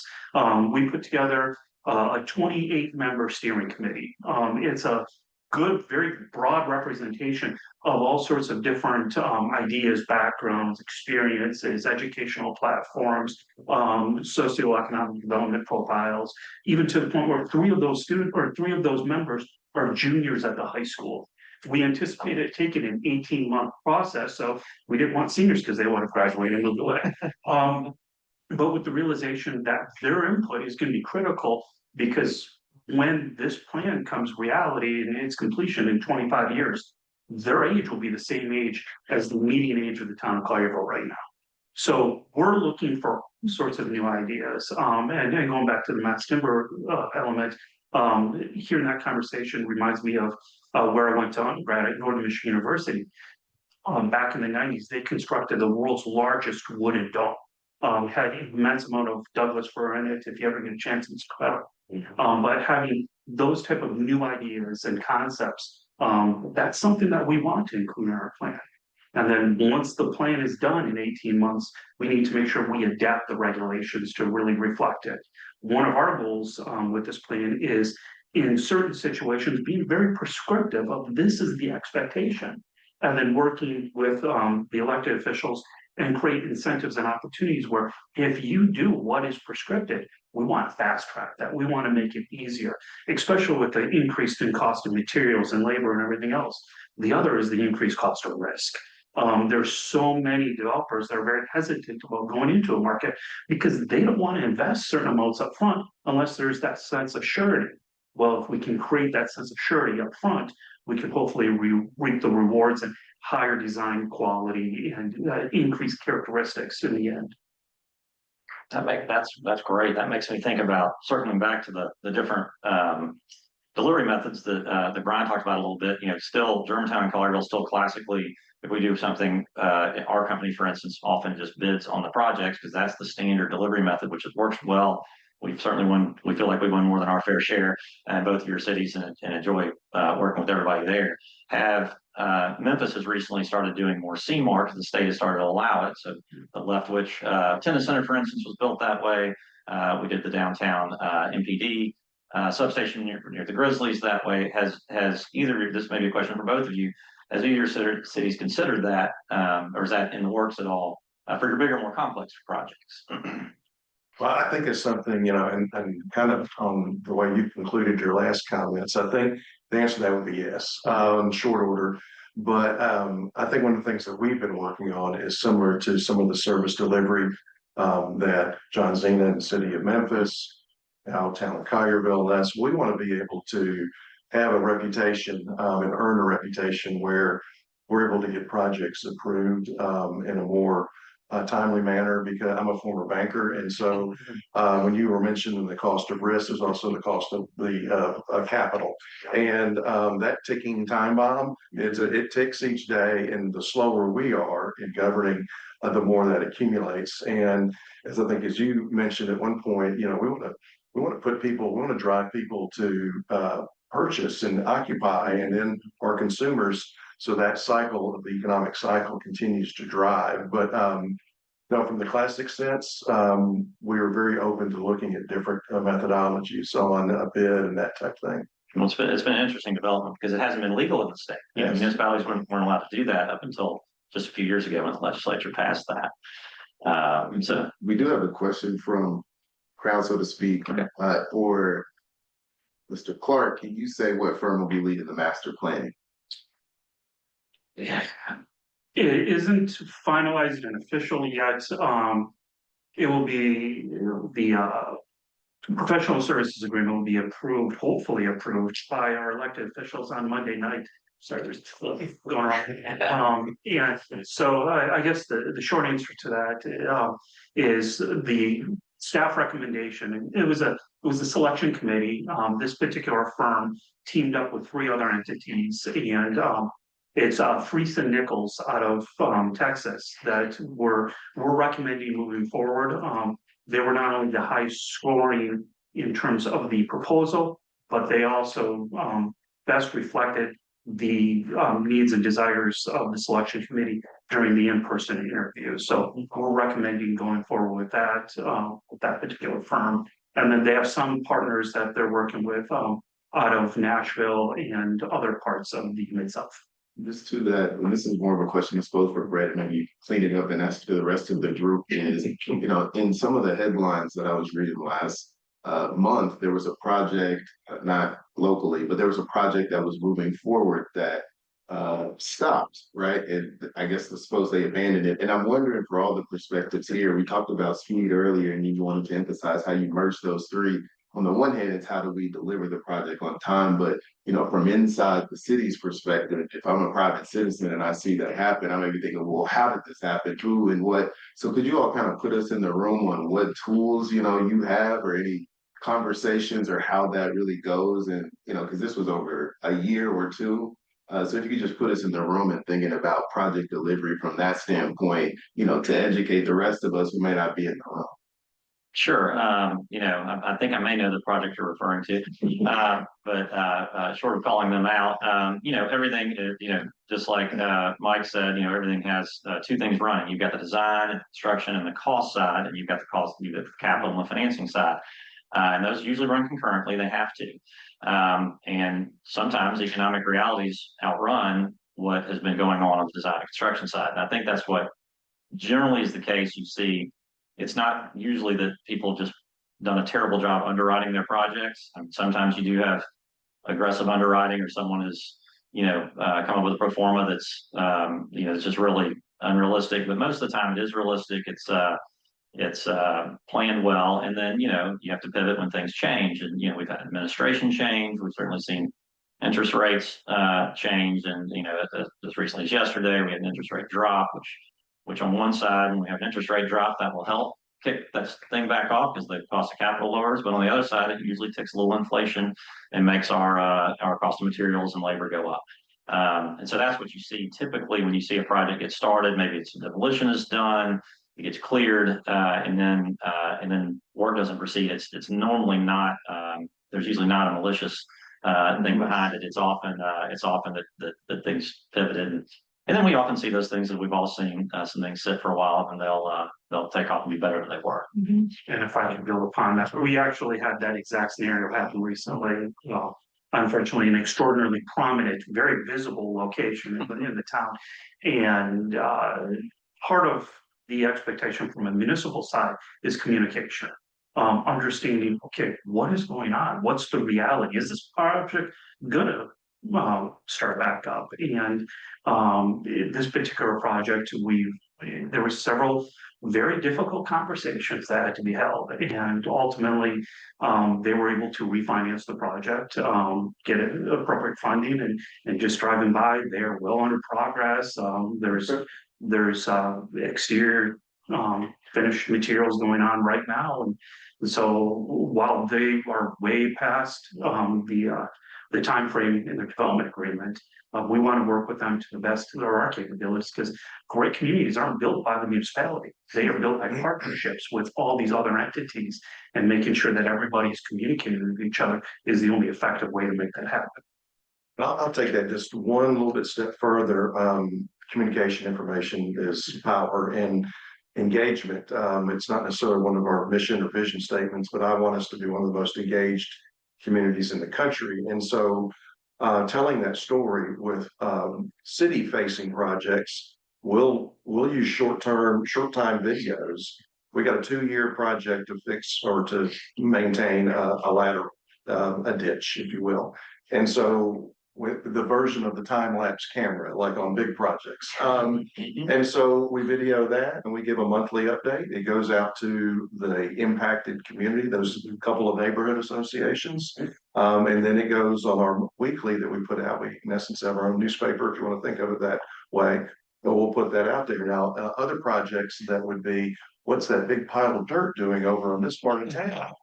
We'll tell. And then that way they don't have to use their own imagination. So they will still have their own comments and their own imagination, but at least we will have delivered, the facts in an engaging way. I'll hand it to Germantown on their communications. They do a great job on that whole project we worked with you all on. And then you have some fun with it. Parks and Recs, pickleball videos were fantastic. Thank goodness they have their own writing, their own actors. They can ask me to do those things and I come across as a little stiff. It was really, and the courts were full, so it worked, which is quite nice. Have y'all?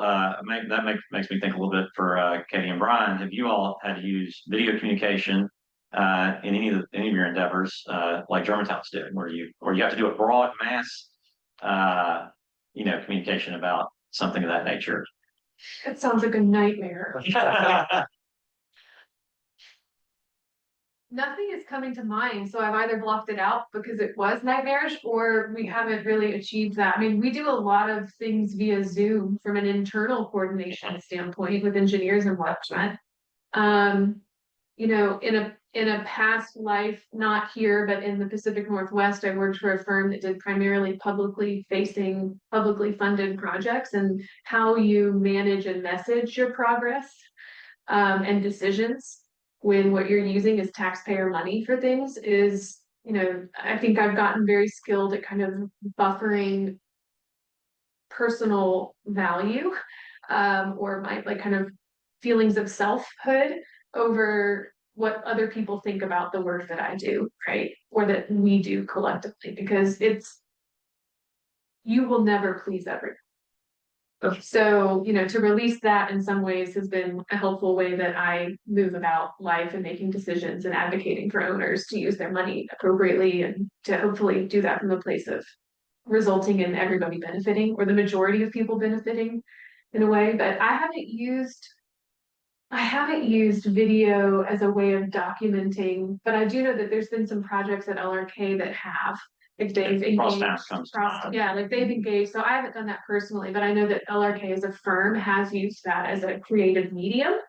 Also some stuff with the Orange Mountain Tower project and tone, but a lot of times that's also partnering with other people who are really good at that, right? So we're informing where we bring in expertise, but we aren't saying we can design your buildings and make you a promotional video, right? So I'll jump in. On the public side, yes, we're currently collaborating with the airport's in-house team and an outside PR firm to help tell the story of what's going on there. It's a long-term project, many phases, as I mentioned earlier, and so there's going to be inconveniences along the way. So one of the most important things to do, right, is get out ahead of that. Let people know, let our passengers know, and our public know. There's going to be some inconvenience here. Expect a delay, at this point, or expect to come in a different entrance or park at a different area. And we are currently collaborating with the airport's team and an outside PR firm to create that video content. And some of it will be as simple as here's kind of an introduction to the project. But then we're looking at a 3-phase type approach. One approach is just, here's what the project entails. This is what it's about. This is what the money is being spent on.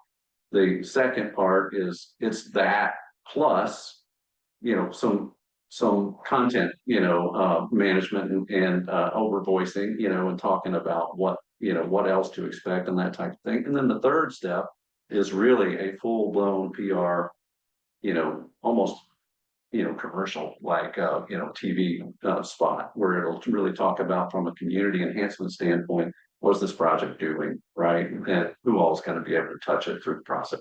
So do you star in that? No. I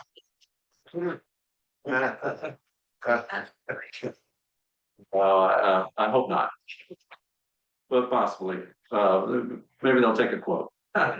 This has been a fantastic conversation. I'm looking at our time here, so I want to save time and I want to start with you again, Brett, for our closing. The main one is how can people get in touch with you, or any closing comments on the topic of delivery and making sure that people kind of understand that there are a lot of components to it, but as long as, like you said, you communicate, you can do well. But if you could just provide the closing and let people know how to get in touch with you, because people may be on here who know you really well, some people maybe not. So just let us know and then we can go down the line. Sounds great. Well, this has been a fun, fantastic conversation. Enjoyed everyone, and really learned some new things today. But I'm very easy to get in touch with. You can find us at grindertabor.com, and my complete bio and contact information are on there. So and I'm very available. I'm one of these people that you can call on Saturday night, and if your toilet's plugged up, I'll make sure it's taken care of. But it's been fun to talk about this.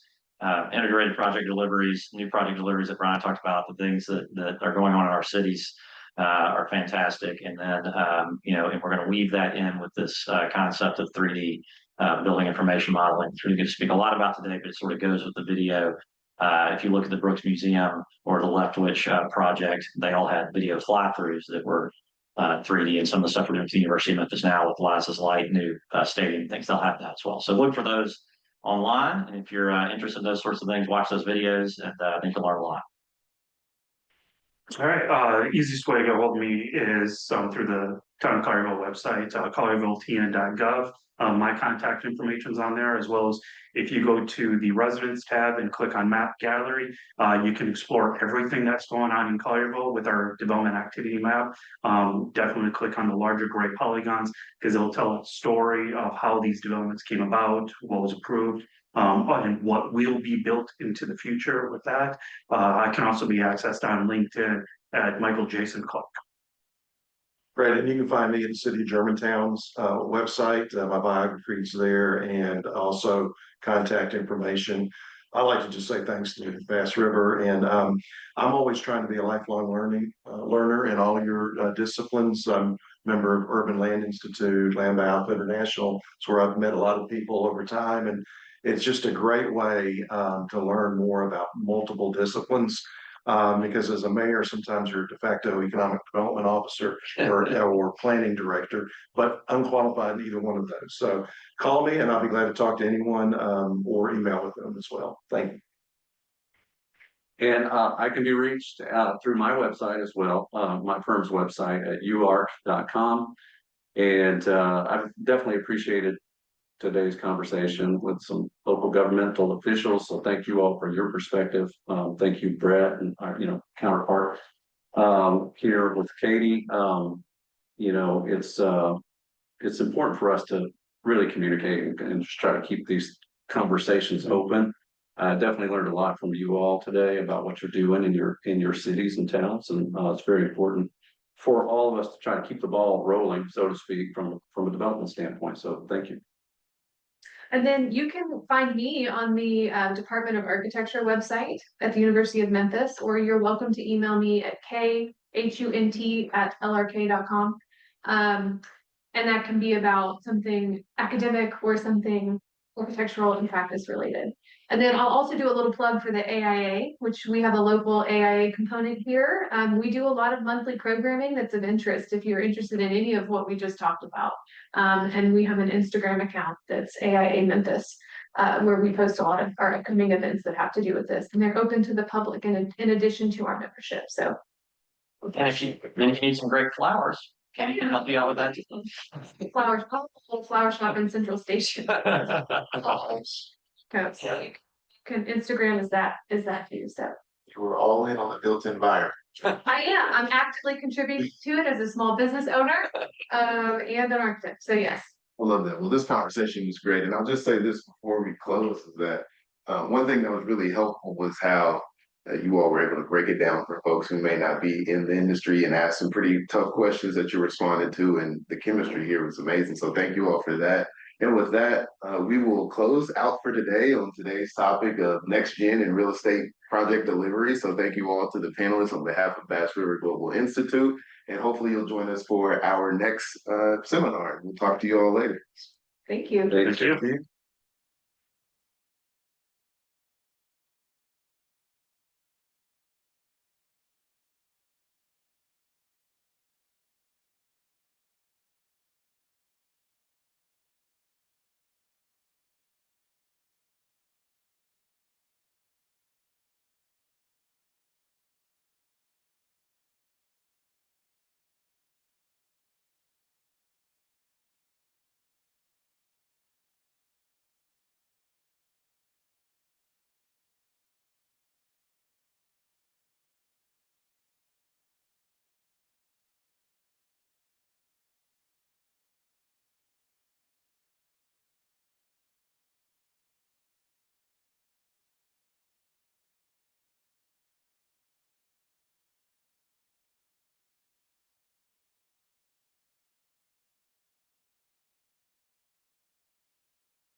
River Global Institute. Today's topic, Legacy Matters, Safeguarding Institutional Impact.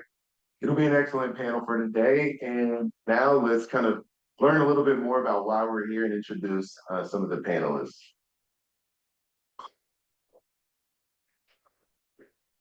So moderating today, we have Chris Wolf. He'll be your moderator. But first, about sort of the inception of Bass River Global Institute, which was exclusively funded by Bass River Advisors. We prioritize access, equity, and inclusion, and BRgi programming focuses on strategic innovations that drive social impact, economic development, and value-based outcomes. Thank you, Chris.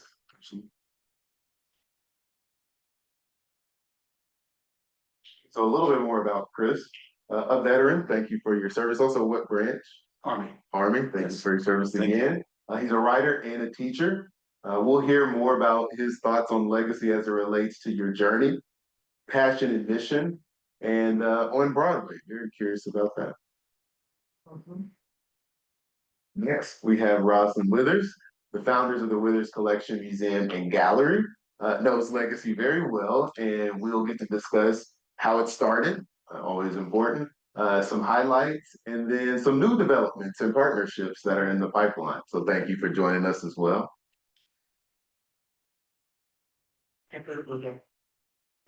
We also have Okundayo Bandele, founder and CEO of the Hattie Theater. We'll hear a bit of history, which is always important when thinking about legacy, 20 years later, with highlights, and then some global initiatives and partnerships. So I guess you'll be the one who helps us expand across the borders. Thank you for joining us as well. And then we have joining us virtually, Anasa Troutman, founder and CEO of the BRgi. From Anasa, we'll hear about your passion for the vision when it comes to legacy developments since April 28, 2025, this spring. And then also we'll hear more about thoughts on use cases and what's next. So Anasa will help us make it practical. So thank you again for joining us as well. And finally, we have Stephen Fox, who's a poet, author, podcaster, entrepreneur, just creative, I guess you could say in general. We'll hear, hopefully, him talk about the I Am a Man Plaza poet and his experience there, mission work that he'd like to highlight, and an exciting future in the making. So that's quite a buildup. We look forward to that conversation.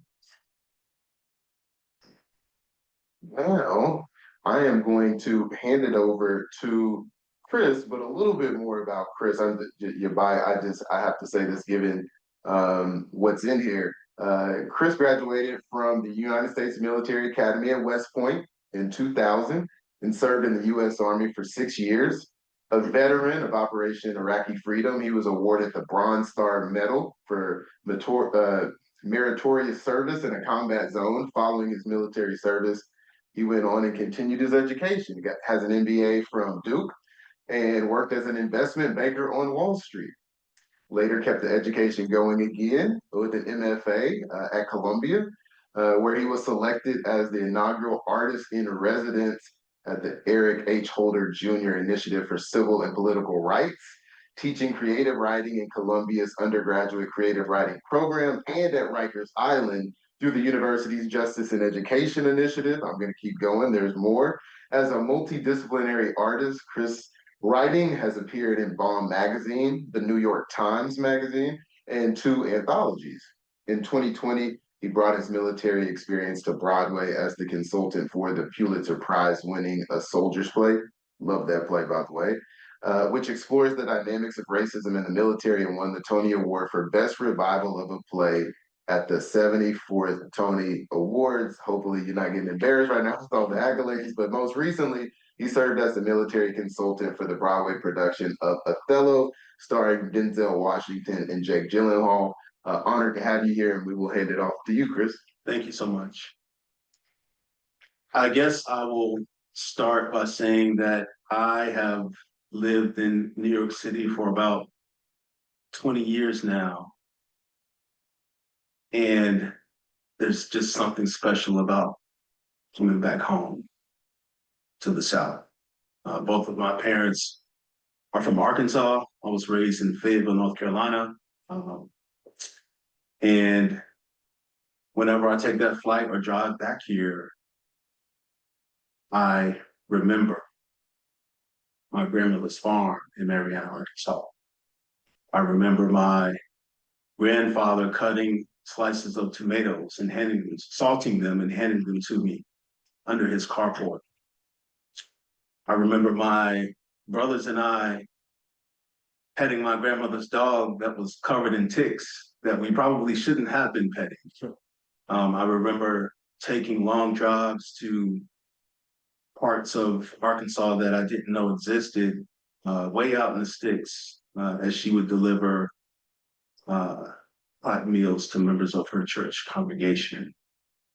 And as I reflect on those moments and think about the impact that my grandfathers and grandmothers and my father and my mother have had on my life and their community, this word that is in the title of this conversation we're having today, legacy, comes to the forefront of my mind. But another word that comes to my mind is intention, because I have those memories when I come back here and they come to me, but it's not a process of making a concerted effort, right? To say, hey, these are the people who came before me, who handed me so much, who instilled so much in me. It's something that just happens. But this to me today is a very special moment because I'm sharing space with people who approach legacy with intention, who nurture and curate spaces where we intentionally consider, care for, have conversations around legacy of members of our community and our society who have given so much throughout their lives. So, this is a very important conversation, especially in today's climate where we have individuals who are intentionally wiping out aspects of our history, right? So that the people who come after us, our children, don't have an awareness of the contributions that I'll say specifically that Black Americans have made to this country, to our community. So I just want to thank you all for being here today. Thank you for the ways in which you have approached curating and nurturing spaces to remember, to reflect, to share as a community. And Roz, I just would like to start by asking you, when I think about what we do, there's this question of why we do it. And, for your experience in how you have curated your father's legacy and contribution, what is your why and how do you approach your work? Why? Very good question. Why is it important? Because my father's body of work, which consists of 1.8 million images, and it is a circumference of 60 years of our history.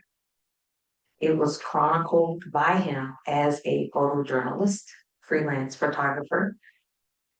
And when you step into it, you look at it and you are first overwhelmed with the volume of it.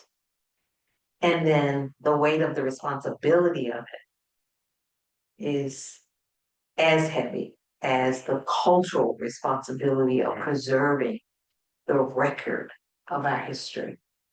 As a journalist, it put him on the forefront, put him in front of many changing things that were occurring. And believe it or not, it's repeating its existence because of really not knowing that roadmap. Mhm. We must make sure that that portion of our history, that 60 years that he recorded, is etched in the hearts and minds of our youth. And it is a weighty responsibility. Our biggest weight has been from the very beginning is the challenge of being able to preserve it properly, doing the right thing without having the monetary resources. All of those resources are usually in some way harder to come by, more difficult to get access to because we are of a different culture. It doesn't come naturally for us. Biggest challenge is to make sure that it is protected. I have two responsibilities, not just from the cultural responsibility, which is, I think, is the heaviest, because I have to take the view of that responsibility and make sure that my family understands that, because they have that responsibility behind me, because my existence is clocked and timed as we are in life. So recognizing that, and it's a challenge that I work toward every day. We've been able to, I call it drip, drip, drip, drip. And every step of the way we've accomplished, we've advanced, we've sustained. But there is a need to accelerate. Accelerated, why? Because of where we are today. It has to be preserved, it has to be protected, because there's always that threat of it being erased.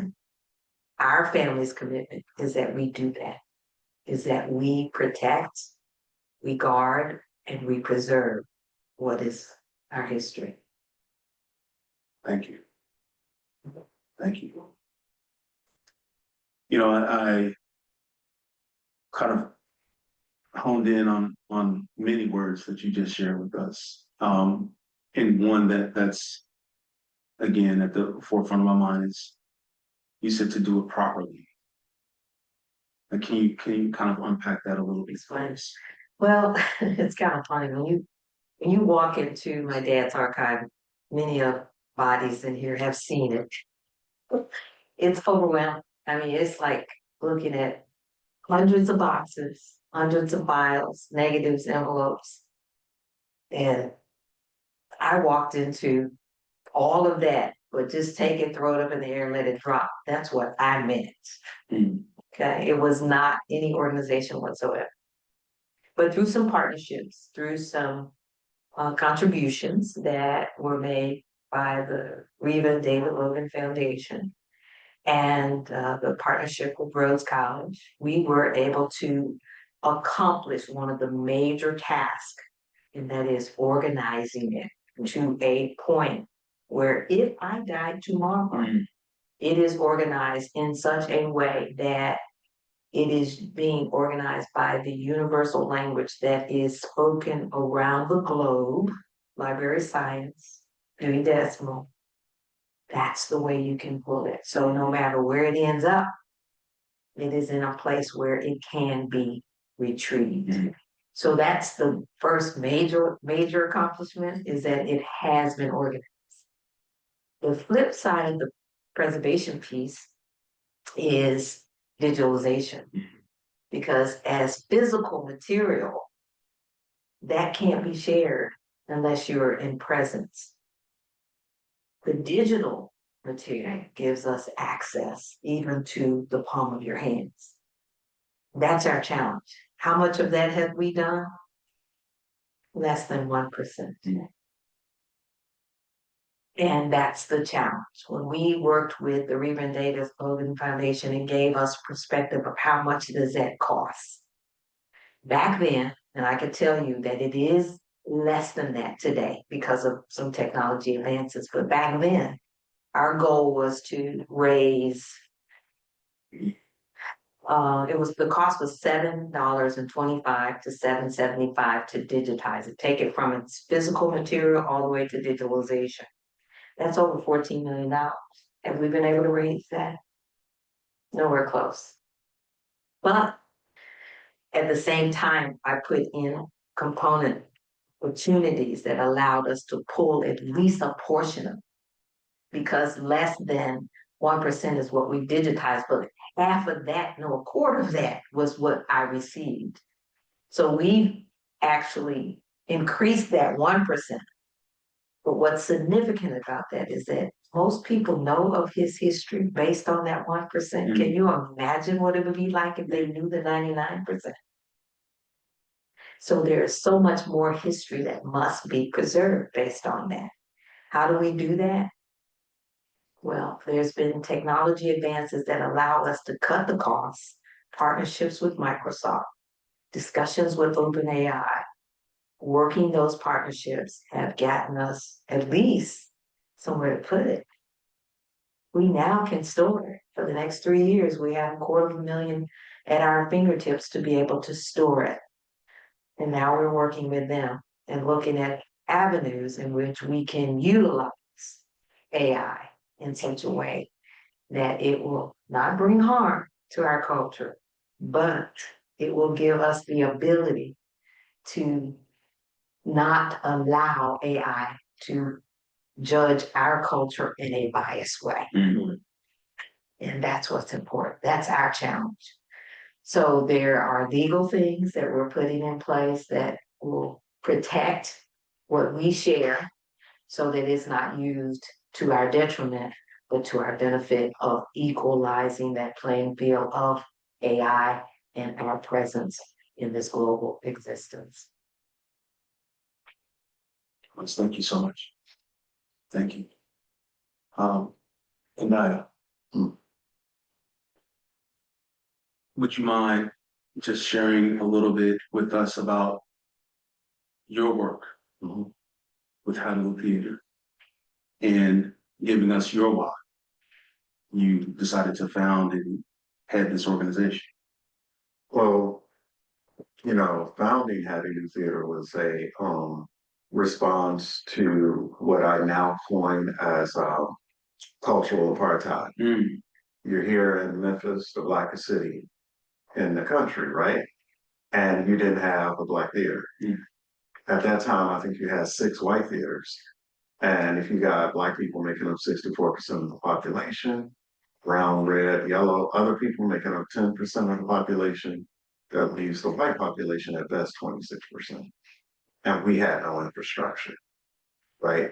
I started theater in the early 90s. I was a self-producer, figuring everything out. This opportunity came about by a guy who quickly became a friend named Michael Piccatani. And we established it right down the street from Sun Studio, around the corner from Southwest Community College. And the beautiful thing is that we provided and still provide an opportunity for Black artists to perform their art within a Black space. And here's why that's so important. I've started using this analogy of having a soul food dinner in a German restaurant.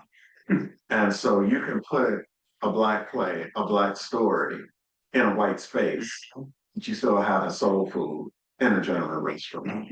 And so there's something about being able to go into a space where everything represents you, your story, your culture, your background, all of that, right? And so Hattie Lou developed based on the people.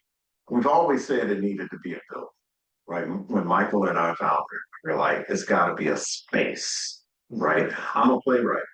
I think I've only done 3 or 4 of my plays in almost 20 years because it wasn't about my theater. This wasn't a shrine to my artistry. It was built brick by people like Steve Fox. And they came in, they brought their vision, they brought their passion, they brought their voice. And so Hattie Lou isn't a building, even though we are a building, but it's actually a community of people. And so we have evolved over these many years to find, we're talking about legacy, and I find that legacy is a real time thing. It's a moment thing, right? This moment right here just left. all we have is this mess. And so right now we are creating legacy. And that's something I found out, or rather have discovered with young people. They don't really have the Sankofa aspect as we do, look back to bring forward. They're really busy about the now.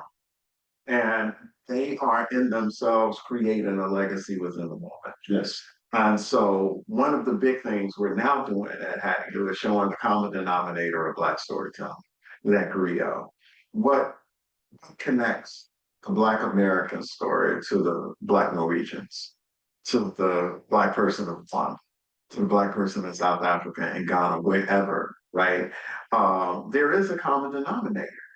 And we never really explore it in real time. As a community, as an audience, as a group of individuals sitting down, listening to one another's stories and be like, dang, that was my granddad. Dang, that was me yesterday.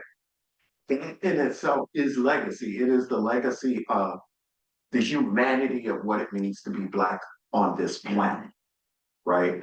And so while I found Hattie Lou in a space that needed it, and while it developed through the artistry and the voices and the passions of the people of this city, it has evolved as our entire globe becomes more and more connected through social media, through various platforms online, right? And that voice is shrinking, shrinking, shrinking. And it's like, all right, let's listen to each other a little bit closer. And so when we were talking about earlier, the global partnerships, we do have partnerships. We can get into that later. But the foundation of those partnerships is the humanity of what it means to be Black, and sometimes the inhumanity that is acted upon being Black. Well, do we have that in common? And can we find solutions around that just in conversation and being able to experience one another's stories? Thank you. As you share that, the word that comes to my mind is relationship, and the power of being in relationship. And again, just based on my research of you all in preparation for today, thinking about how you are creating spaces where people can come and be in relationship, and that exchange in the present takes place, right? So that there is that passing on, like that legacy, the point you just so eloquently and clearly kind of open up in my mind, that in that present moment, the exchange between members of a community, that's the passing on of our ancestors, of the people who have come before us. That's that sharing. And, I just, again, just realized that it can be challenging to create that space. It can be challenging to create that space. Like, to your point, it seems that you started Hattie Lou as a result of you noticing a lack of space for that exchange to happen, right? So I just wonder, as you developed Hattie Lou and went about this process, what were some of the challenges that you faced in this process? Well, I think in the beginning I was Okay. there I am. Well, there I am trying to build things. There I am having the responsibility of maintaining this organization, right? And so there was a presence, my presence in everything that we did. From grant writing to producing to this and that and this and that. And the word you just used, which is most relevant, is space. If I'm standing in that space, I'm not giving space to other people. And so the biggest challenge was to have me vacate that space, to get out of the way. Right now, I'm in that building Tuesday through Thursday. That's it. Why? Because I got to make space. I don't sit in on rehearsals. I don't sit in on auditions. Why? Because I got to make space. So I was my biggest challenge. But then in that space that I am making for others, what do I do with my own space? Right? So here I am in an organization I've been in for 18, 19 years. And this started kind of developing around year 11, year 12, as we were gearing up to really, really expand. Right? And so what do I do with me? And so there's that artistic side of me that I was neglecting. I remember telling my board that I was fulfilled, but I wasn't happy. And I was fulfilled because I was being an executive, but I wasn't being an artist. Right? And so now what that does, so I tell my staff all the time, I'm like, look, write out what your day looks like and give yourself in that day time to dream. And sometimes dreaming may just be walking around the block. Yes. Sometimes dreaming may be logging in on Netflix and watching something. So I'm not that type of person that now that walks around and be like, why are you watching Netflix? I'm trusting them and I'm giving them space to do what they need to do to dream. And so now that I've gotten out of the room, and I've made that space, the challenge now still is developing who I am in this moment. If I can build on that with another prompt, because as you're speaking, I'm reminded it's easy to forget just being here. And this is probably one of the best, if not the best cities I know to have this conversation about legacy, even in thinking about the name of the city. It's not a villa or a town, it's even older than that. But in bringing Anasa in the room and Steve as well, and what you all are saying, um, talking about people who are no longer here, people who are dead, as if they still are, seems to thread the needle. And I take it for granted when I walk into the museum or you listen to, people telling stories of the past. Could you all speak to how, or give advice for people who don't grow up with this all the time in Memphis, how you're able to talk about people who are no longer here as if they still are, when a lot of people that's how history gets buried. It's because they don't want to talk about it anymore. So if you could kind of speak to that phenomenon. Can I take 90 seconds? 90 seconds is in the African tradition, they are still here. So it isn't hard to act that way when it is the reality of Black people. I can add to that. Most of the existence here, well, not most, but a couple of the existence here is because he was. My line from my father is his legacy is our history. What he brought, eloquently produced, originated from one photograph. I am a man. What Anasa works diligently to preserve with major obstacles started at that temple. In that photograph is that temple. So he does exist today through that moment what he captured. So yes, they are present. They are here.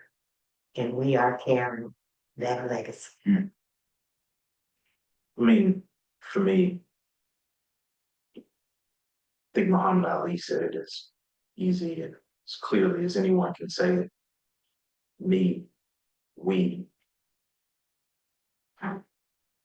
like so many others, I get in my own way. I'm bound by my family. Okay. One choice. And despite how much I want to stay in the house or hang out with this group of people, with that group of people, I'm bound. And I am bound by thousands with us and their followers. Like this is our family. It just is what it is. I think that you brought it up, the is that's on the end of Memphis. It's just what it is. Wow. Anasa, if you would like to speak to this point as well, we want to make space for you as well.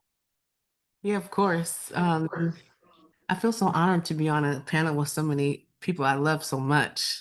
I'm happy to see y'all's faces. I mean, I think what Ekendayo said is everything. Like, we're not acting as if anything, these folks are still here. These are not the stories of the past. For me, the reason why I stay here and why I tell these stories is because for me, are the stories of the future. We don't have anything if we don't have, right, the folks that we're talking about. And this legacy is not a static conversation. It's a dynamic conversation over centuries.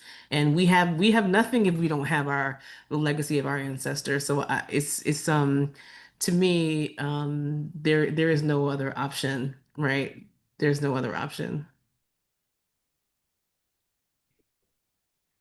Thank you for sharing that. Yeah, I am just to a certain extent thinking about just reflecting actually on my journey as an artist, and someone who approaches legacy with more intention now than before. So I started writing when I was in Iraq, at a place uh, mentally and spiritually where I was very depleted. Um, and in that moment, it was the pen and the page that I turned to. Well, after praying, it was the pen and the page that I turned to. And it's been the pen and the page that I've turned to since then. And, you know, like you asked me outside here a few moments ago before we started this panel, like, what is it that you do? And I said to you, as of late, I've been, you know, what I do is God's work, is what I describe it in. And oftentimes that takes many different forms. That can be the pen to the page, that can be showing up in a classroom, it could be showing up at Rikers Island, and it can be consulting as well. So I just, again, am having a word that's at the forefront of my mind. And that word is vocation, calling. And Stephen, just, you know, I actually was watching you outside and I saw you over there kind of writing something down in your notebook. I was like, what's he writing? I'm like, is he over there at work right now? But I just want to ask, how did you come to your work? Ooh, I'm not real sure, even in this very, very moment, if I came to the work or the work came. Okay. Um, I do have, there is a timeline in which I entered the type of work that I do. Um, it truly, honestly begins with growing up in poverty without a father and just clinging to my mother for dear life. I remember the first book that I ever picked up. I picked it up because I was in a situation that all of the adults had left the house due to drug addiction, and it was the adventures of Ben-Hur. I remember I was living over off of Winchester Road near the airport, and there was that situation that happened. I was kindergartner, left in the house alone, and I remember some instruction in school in regards to words, but I remember very vividly picking up that book from off the side of the couch because my mom and them sold the TV to the doughboy, you know, and then progressing after that. I think that kind of stayed with me as I moved around and adapted to different environments and different things of that nature. In 1992, my grandmother's invisible hand moved me out to the suburbs to live with my uncle. That's when I had a more structured, formal education. And I remember in fourth grade at Elmore Park Elementary School getting into public speaking, 4-H public speaking. And, you know, I told my uncle that I wanted to do it, and all of my family members are ex-Army. My daddy's ex-Army, my mama's ex-Army, all four of my uncles ex-Army, my granddaddy ex-Army. So there was that disciplinary thing that was kind of there when you tell an ex-Army individual, or an ex-Army man or an ex-Army woman that you want to do a thing, there's a certain level of discipline that comes along with it. So my uncle grabbed me and put me on the fireplace and asked me what I wanted to write about. And I wrote my first speech on riding the city bus, and I took it to state. And, you know, so, you know, I think it starts as a youth, the things that in the situations that I ended up being in as a child, those things just happened. I'm not sure who was, I just know the environment. But anyway, progressing, you know, I just kept that thread always stuck with me. Like storytelling has just always been a part of my life, you know. When the TV was taken, I go to the book. If the book is taken, I go to the TV, or I go to writing my own work. And then I just kept going. Um, there was a lot of internal pain and it wasn't necessarily family pain, but I left my uncle's house in 1999 because of, you know, certain situations that youth go through in regards to being an adopted child. I ended up in foster care. I went in healthy, I came out with type 1 diabetes. So then I began to fight this internal battle, right? So my external environment was just by default. And as I kept moving and I kept moving and I went to college and I got into poetry, I then ended up just kind of finding my place through spoken word. Next thing I know, I'm standing inside of Zora's, you know, at the old Hattie Lou on Marshall. Next thing I know, they can pull me off stage and put me in fences. Next thing I'm just so I just stayed true to my own story, which is kind of exactly where I am now. I remember these things, right? And they're all this, it seems like one big shoestring, right? That nothing has been separated from each other, but I remember, that trajectory that I took, right? And no one's asked me this question before, right? But I remember it very vividly along this time. And I remember those things that have been impactful to me. So it started off, with books and it transitioned, into public speaking. And then I went into poetry and then I went into theater. So it's always been this kind of trajectory. And there wasn't really, to be honest with you, I would be remiss if I didn't say this, but like I said, there are things that people noticed in me that I didn't even notice in myself. I was just doing it. I was just making mistakes, right? But when Ekundayo, in such a small and nurturing space, saw in me what I didn't see in myself, I thought I was just a poet. I didn't even know what a griot was at that time. Battling diabetes, there was things I would be in school, and then because I couldn't manage my blood sugar, I would have to leave. So there would be times when I would be reading things, and then I had to leave from reading to stay alive. I had to survive. I had to leave college because I needed insulin. So when I did go back into those spaces, and I was just sometimes I wasn't always in the best space to receive information from those that saw things in me. Sometimes I just said yes. And sometimes I completely bucked the system. There's stories of this when my blood sugar was a little bit too high and I wasn't managing self. I might have lashed out and said a thing, but he never led me in the wrong way. Put me into and put me into put me in the fences where I could thrive. I could actually get to know myself. Like these were stories that were written by August Wilson that were based on fiction. So the facts of my life and the nonfiction of my life became interwoven with the community. And then from there, everything just kind of continues to go. And when it goes up and it goes down and it ebbs and it flows, and you just naturally become a part of this community because not only are you trying to live out your own story, but you're also trusting others who have been entrusted with. Yes. Right? So, you just try to stay in that ebb and flow and you just keep going. If I may, please take it down. You mentioned this kind of earlier, you alluded to, I feel like you're the reason this thought is coming to my mind now, or this memory. I was attending a wedding a few weeks ago when we were talking about the oral tradition, like Anasa mentioned earlier. And it struck me that, you can read a book, a lot of cultures are really focused on the physical record itself. But in that discussion, it was clear that there are some things that you can't necessarily read in a book, even as a playwright. And you mentioned your transition from writing to speaking. Could you talk about that portion of legacy and how important it is that it's not just, well, here, go read it in a book, go educate yourself, even though that's important, but also the importance of passing the stories down? The passing of the stories down, like reading another person's story is always important, I believe. Like I love biographies, I love documentaries and different things of that nature. And I think that um we are all mirror reflections of each other, right? It doesn't matter if we're reading fiction or nonfiction, right? We're able to see ourselves. And I think that in regards to humanity, I believe that the soul and the spirit wants to continue to evolve into the experience of something, right? Of the thing, right? We can read about a thing and dream about the thing, but can we take that we are humans being?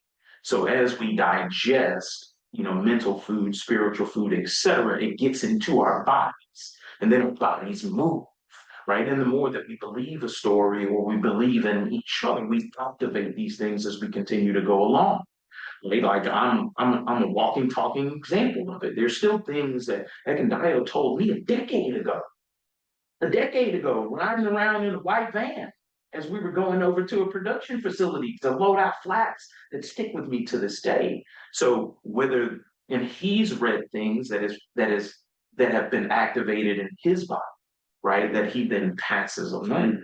So those things become conversation pieces, right? The things that we read get into the physical body that manifest in whatever way. There's some information that our brain does away with. There are things that we hold close to us. And then there are things that get passed that we hold close to us that we pass along. There's some things that don't get passed along at all because those are things that we feel as individuals that we might need to protect, or this individual or this 14-year-old child might not need to hear that piece of information right now. So for me, reading words or taking in information for myself or getting it from others and passing it on in the spoken word, right? We're just sowing seeds of wisdom. Some things might not manifest as quickly or what have you, but I believe that we as human beings find ourselves in these spaces where we go, oh, okay, trust you, see what you're doing, right?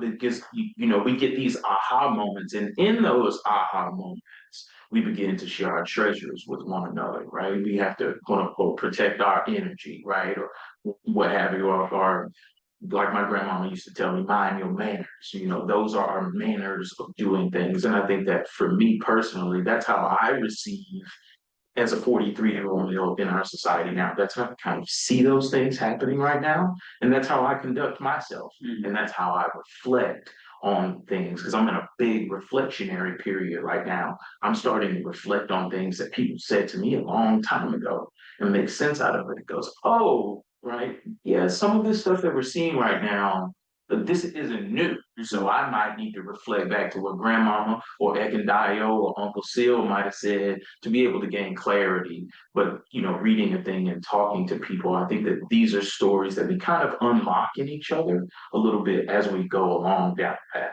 And that thread of nonverbal transmutation, transmitting information, I also learned in the museum as well, the classic, the pictures tell the story. So could you talk about, again, I'm not trying to down like writing, but just to expand our understanding of legacy and how to be good stewards of the legacy and pass it on. I think we've actually touched on both aspects that help us to form a solid foundation. Of course, pictures tell the story. You can look at a photograph and you can really see the context of something that brings into a verbal expression. I mean, we're so motivated by the oratorial or voice of MLK speech. I have a dream, and all these things that keep us motivated to know what we should do that's right, what we should do to contribute to who we are as a cultural people. Our sacrifices, our injustices, and all these things keep us motivated in knowing what we must do that is right. I like that component too, because we're talking about the work. There's also the prep. You can only give what you have. So I like that you're saying you also have to refill your own cup. Anasa, did you want to add anything on this topic or anything related to, kind of as we form what we understand to be legacy and our responsibility with it, if you could speak on that as well. I think you're on mute. I don't know if we can. Yeah, she's on mute. Yeah, I think the question that you're asking specifically about oral tradition and the power of story passed from person to person outside of any recorded history is really about human connection. I can read your story, but if I hear it from you, it impacts me in a different way and will stick with me in a different way. And I am more likely to tell it because not only am I having the information conveyed, but I'm having the energy and the essence of it conveyed in a different way. I think it's also important just to to talk about ancient practice, right? Like we've been telling stories, humans have been telling stories since before written language or recorded language was even a thing. And so our actual tradition around storytelling is actually voice to voice, person to person. It is those documented the ways, the photographs, the films, the books. That's new technology. That is not something that has been happening since the beginning of time. But like that ability to tell a story is born. Every single human being is born. When you know how to speak, you can tell a story. Like a baby crying because they are hungry. That is they're telling you a story. My story is I'm hungry and I want something to eat. And so it's like one of the most natural things that human beings do is to convey information through story. And so if we lose that, then we have nothing. These other things, they're nice to have, but they're not required for us to share information or to share legacy. They're nice, but they're not required. Good. I want to bring it back to you, Chris, because it's powerful when you mention where you are when you're doing certain things. So I'm wondering if you take us back, if you will, when you're, I believe so you're writing your verse. Um, what did kind of legacy mean to you? I mean, can't be any further away, than Iraq compared to here. Like, what when legacy crossed your mind, what was it? Like, if you just distill it down, what were you thinking about? Was it the stories you mentioned at the beginning about coming back here? The physical rush of the stories, or if you could just take us back to that moment. When I was in Iraq, Yeah, I believe earlier when you mentioned writing for the first time. Yeah. uh,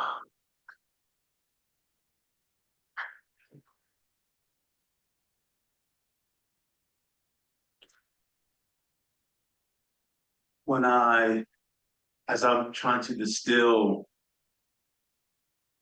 in this moment all that was pouring out of me at the time. Look, I'll tell you, I was at a place where I didn't want to be alive. Uh, and I went out into the desert, and like I said, I prayed. I prayed for a sense of peace, uh, for relief. And when I put the pen to the page, there was a bit of rage. Uh, there was a deep sense of sadness. Uh, there was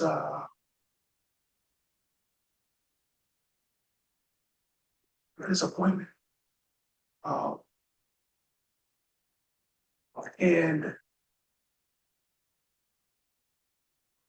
I actually, so I paid an Iraqi contractor who was working with us to, he said he was going to Baghdad. He said that, hey, if you want, I can buy you a guitar while I'm going to Baghdad. And I gave this man some money. And he actually came back with the guitar instead of just taking my money. And I taught myself how to play guitar all this stuff. And after those initial lines of rage and all the other things I was feeling kind of poured out on the page, what started to come out were song lyrics. And as I began playing, I started writing songs, which when I reflect on it today, they sort of look at them as poems. And I was writing about my family. I was writing about my grandma, uh, experiences growing up in the South. And when I left the military, I thought to myself, well, I at this point in my life, primarily know how to lead soldiers in what we call put rounds down range. And I needed to find uh, what it was, my purpose. And that's what led me to going back to business school and do where I studied finance, which took me away from the space of writing up the pen down to pursue this other space. And I started working in finance and I moved up to met my wife, my daughter, moved up to New York in 2008, which was right when the financial crisis hit, right? Working at a Wall Street bank in the middle of the financial crisis.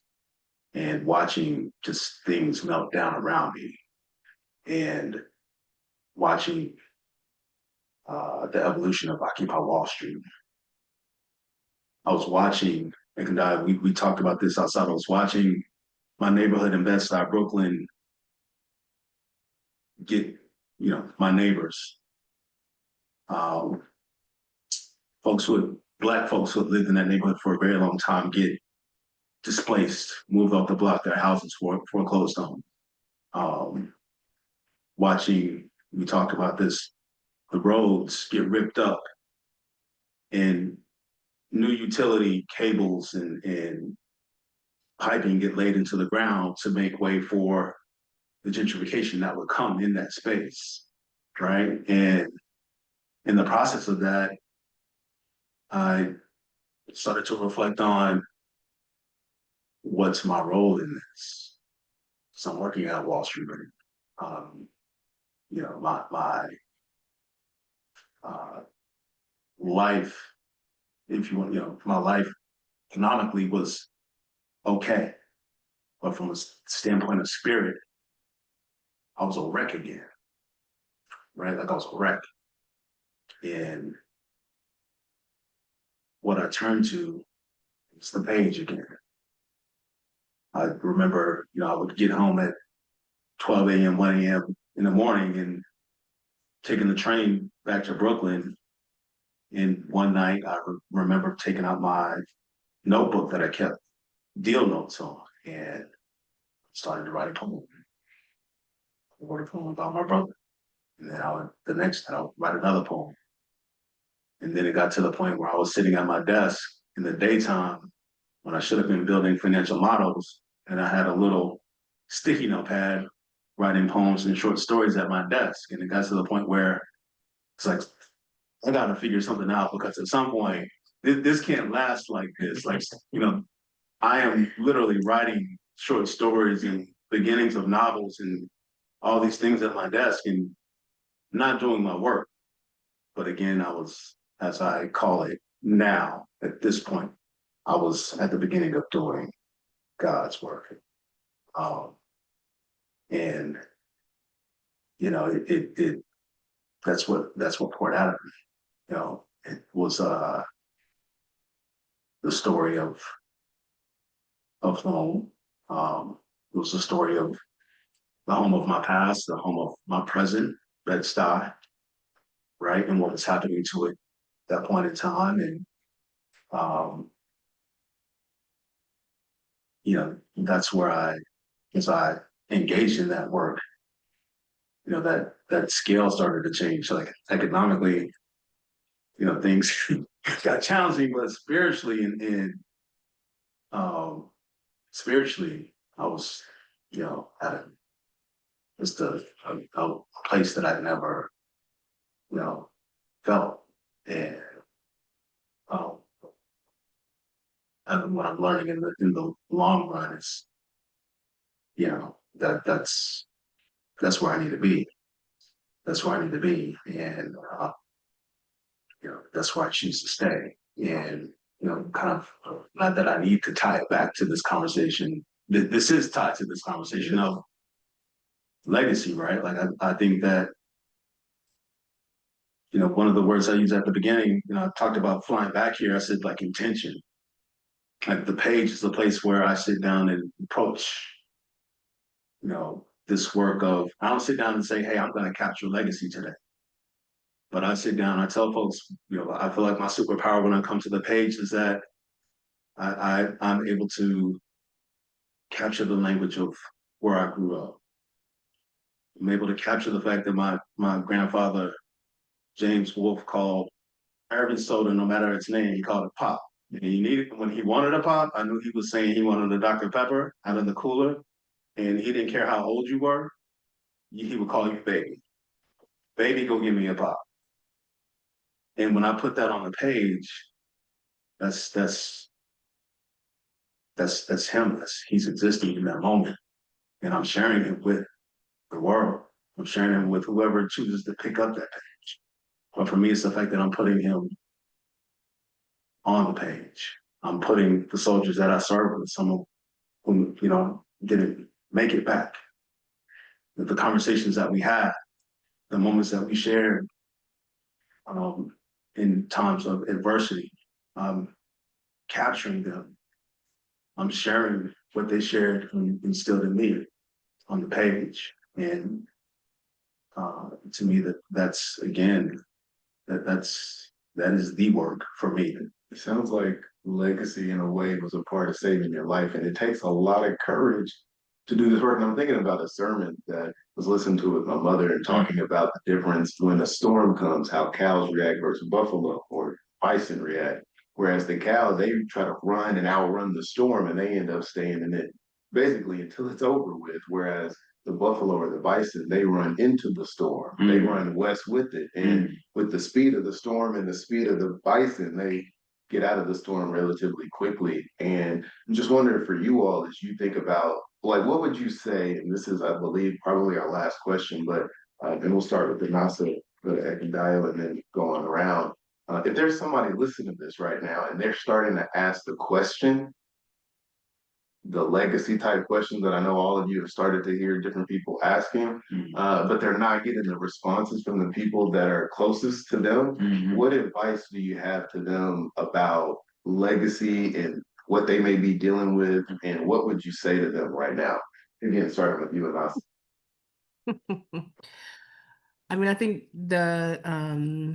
you gotta know what you're in it for. We don't do this because we have approval from the folks around us. Some of us don't have approval from the folks around us. You know what I'm saying?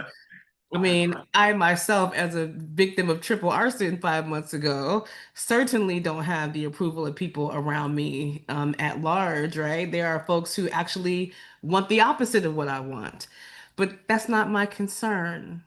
My concern is that I know I have a divine calling and that, speaking to the language of vocation, like I am clear that this city called me here to do a certain thing for all of us, all over the world, right? I have enough belief in my conviction and I have enough belief in what I believe in that I know why I'm here. And I don't need to hear the opinions of naysayers.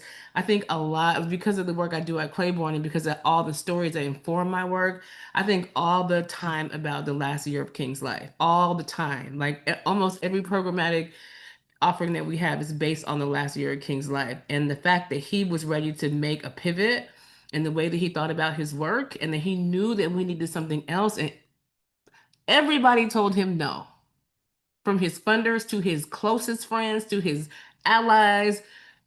Everybody told him no. The names that Adam Clayton Powell called that man, like it just, you don't always have the benefit of the support of the people around you, but that doesn't mean you stop what you're doing. A lot of people ask me after the fire, so you're going to leave, right? And it never occurred to me to leave because I am on divine assignment and I'm clear about that, right? When I get a message from God at 4 o'clock in the morning, like pack your stuff and get out, you won't even see me when 8 o'clock comes. But until that happens, I'm gonna be right here, right? Because I know that the work I'm doing is not just for me, it's actually for all of humanity. In my little corner of the world, I know that what I am doing is liberatory for all human beings because what I am doing is working to be able to build a culture of love. And we are all liberated by love. We don't all see that right now, and that's okay. It's not for everybody to see, but it's for me to see. And I know that if I don't do my part, 50 years down the line, my little piece is not going to be there. So the thing is not going to happen. If I don't do my piece right now, in a century, when it's time for all the things to come together, I didn't lay my brick, then we're going to be in trouble. And so I'm just doing my part. I'm just doing my part. Thank you. Well, my 2 cents on what I would tell someone actually comes from this little video I saw, KRS-One, on some platform, Facebook, Instagram, or whatever. And he said, "All right, I'm gonna write a word." And he said, "Then I'm gonna show you the word. I don't want you to read the word, but I don't want you to say the word." And so he wrote out, he wrote like blue, right? And he flipped it around, showed it to the screen, and I read the word. I want to say the word. And then he gave you around 2 seconds, 3 seconds, right? And then he said, "All right, You read the word, heard the word, who is I talking? It's like if you didn't say it. So I would tell people, have a conversation with that person. That's who you need to talk to. Steve. Um, yeah, pretty much kind of building on what Anasa had said, what Ekendayo just said, what KRS One said. I think that it's very important to have a conversation with oneself, to ask questions, like the youth or anyone. Just ask questions if there are things that you are unsure about. Um, you just ask those questions, whether they and start use that practice first. Start internally. If that doesn't work, then try another method. Write it down on paper. I believe that there's something very comforting, comfortable in the silence of one's own thoughts and one's own words, especially in reference to one's own questions. Because often you might not get the answers that you want externally. So the reading and the writing, the answering and the asking and the answering of questions is the super. That's been a lot of how I've figured out my life and how I've come to understand things, whether they're about myself or about others. So thank you for that support. The module is Legacy Matters, Safeguarding Institutional Impact. It starts with self-love. We have to love ourselves. And when we look at our brother, love them back. That's the key. If we had that, we would be so unified and powerful. That's the missing element. Thank you. I would share something I've been reflecting on, rereading and reflecting on from a sermon I listened to a few weeks ago. And pastor said, every word you speak is food. You're either feeding your faith or fueling your fears. So with that, just as I continue to reflect on it and unpack it, I would just say be mindful of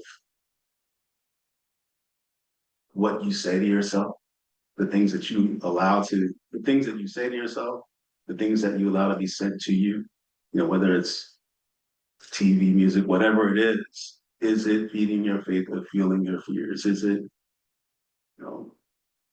building you up or tearing you down? And there's something else I would say, Anasi, you mentioned the words divine assignment, I believe, right? And when you said it, I was like, man, it hit me.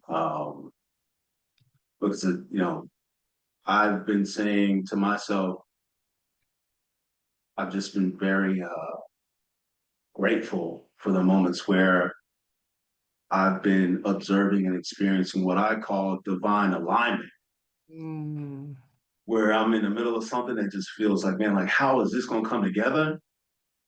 And I just see God working through the people around me. I'm like, someone handed me something I didn't even know that I needed. And it's exactly what I need to go do what I need to do. Or someone just showing up in a moment, when I didn't realize I needed them to show up. And I think that there's a connection between when you're on divine assignment and how things start to line up. You experience that divine alignment. So I just want to thank you for sharing that with us, and it's sitting with me. Of course. Thank you all. We're going to wrap up, but there's one more question I'm going to ask to everyone. And that is how we can get in touch with you. If you're listening to this right now and you want to follow, and where can people reach out? And they're most likely to get a response. We know everybody here has a lot going on and a lot of messages and people trying to get to them. But, if somebody's listening to this, how can they get in touch with you? And we'll start with Chris and we'll go back to Anasa. Sure. You can find me on LinkedIn, Christopher Wolf. My email is Christopher.p, that's P as in Paul, Wolf with an wolf with an E at Gmail. And I welcome the opportunity for conversation and connection. Withers Collection, the witherscollection.com is our website, and you can find me. I'm not a very strong social person on social media, but I can be found through 333 Beale Street. I will always be connected in that in every way. Thank you. Let's see. My first and last name is Stephen Fox. My New York based phone number is area code 929-343-8707. My business line is 901-413-0023. My email is steve@stevefoxpoetry.com. And if you just want to see what's happening with me in regards to storytelling, I'm releasing the Time Capsule podcast via Patreon and my website, Time Cap Media. You can find it on Patreon. The first 3 episodes will be released on 10/9 and to the general public on 10/10/2025. But that's all my contact information. I'm old school in regards to phone calls. So you call me, I'll pick up the phone. Little rapid, you can find me on the corner of Lamar. Just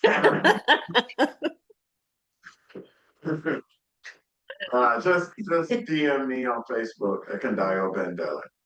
Thank you. And I want to commend the panel because this topic is one that is very rich and it invokes a lot of emotion. And I think you all handled it very responsibly. And also, checking me even in some of the questions and making sure we had a longer view of history and watching the language that we use. So I want to thank you all for that, including you and Asa as well over on Zoom.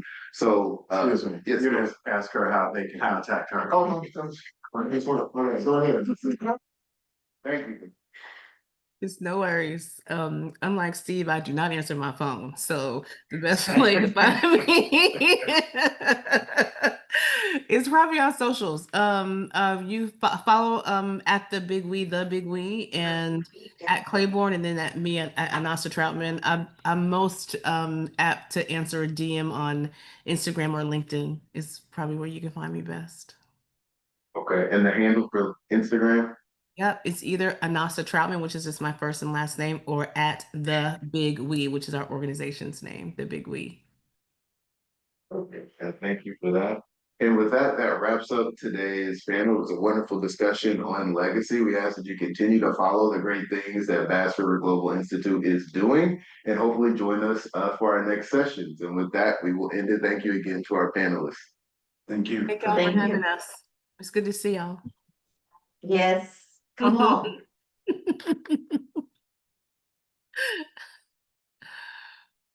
And also, before we officially close, you want to say what is next. So this was day 2. Tomorrow we'll be in a different location, the Agri Center International at 7777 Walnut Grove Road in Memphis, Tennessee. And we have a full day starting at 8:30 a.m. in the morning, where we'll talk about character on through the rest of the day, including afterwards with a fireside chat on 3D construction. We got a little bit of a preview of that earlier. The exhibition hall will be open at 10:30. We'll have Talent of Tomorrow discussions around 11:30. At 12:30, you'll learn how to craft your identity and own your space so you can brand yourself like a pro. And at 1:30, show me the money. 20.5 million on the table. What's your share? So you'll learn a little bit more about that. And then finally, 2:30 p.m. the exhibition hall will reopen. So we hope you can join us for tomorrow. And with that, we'll officially close out day 2.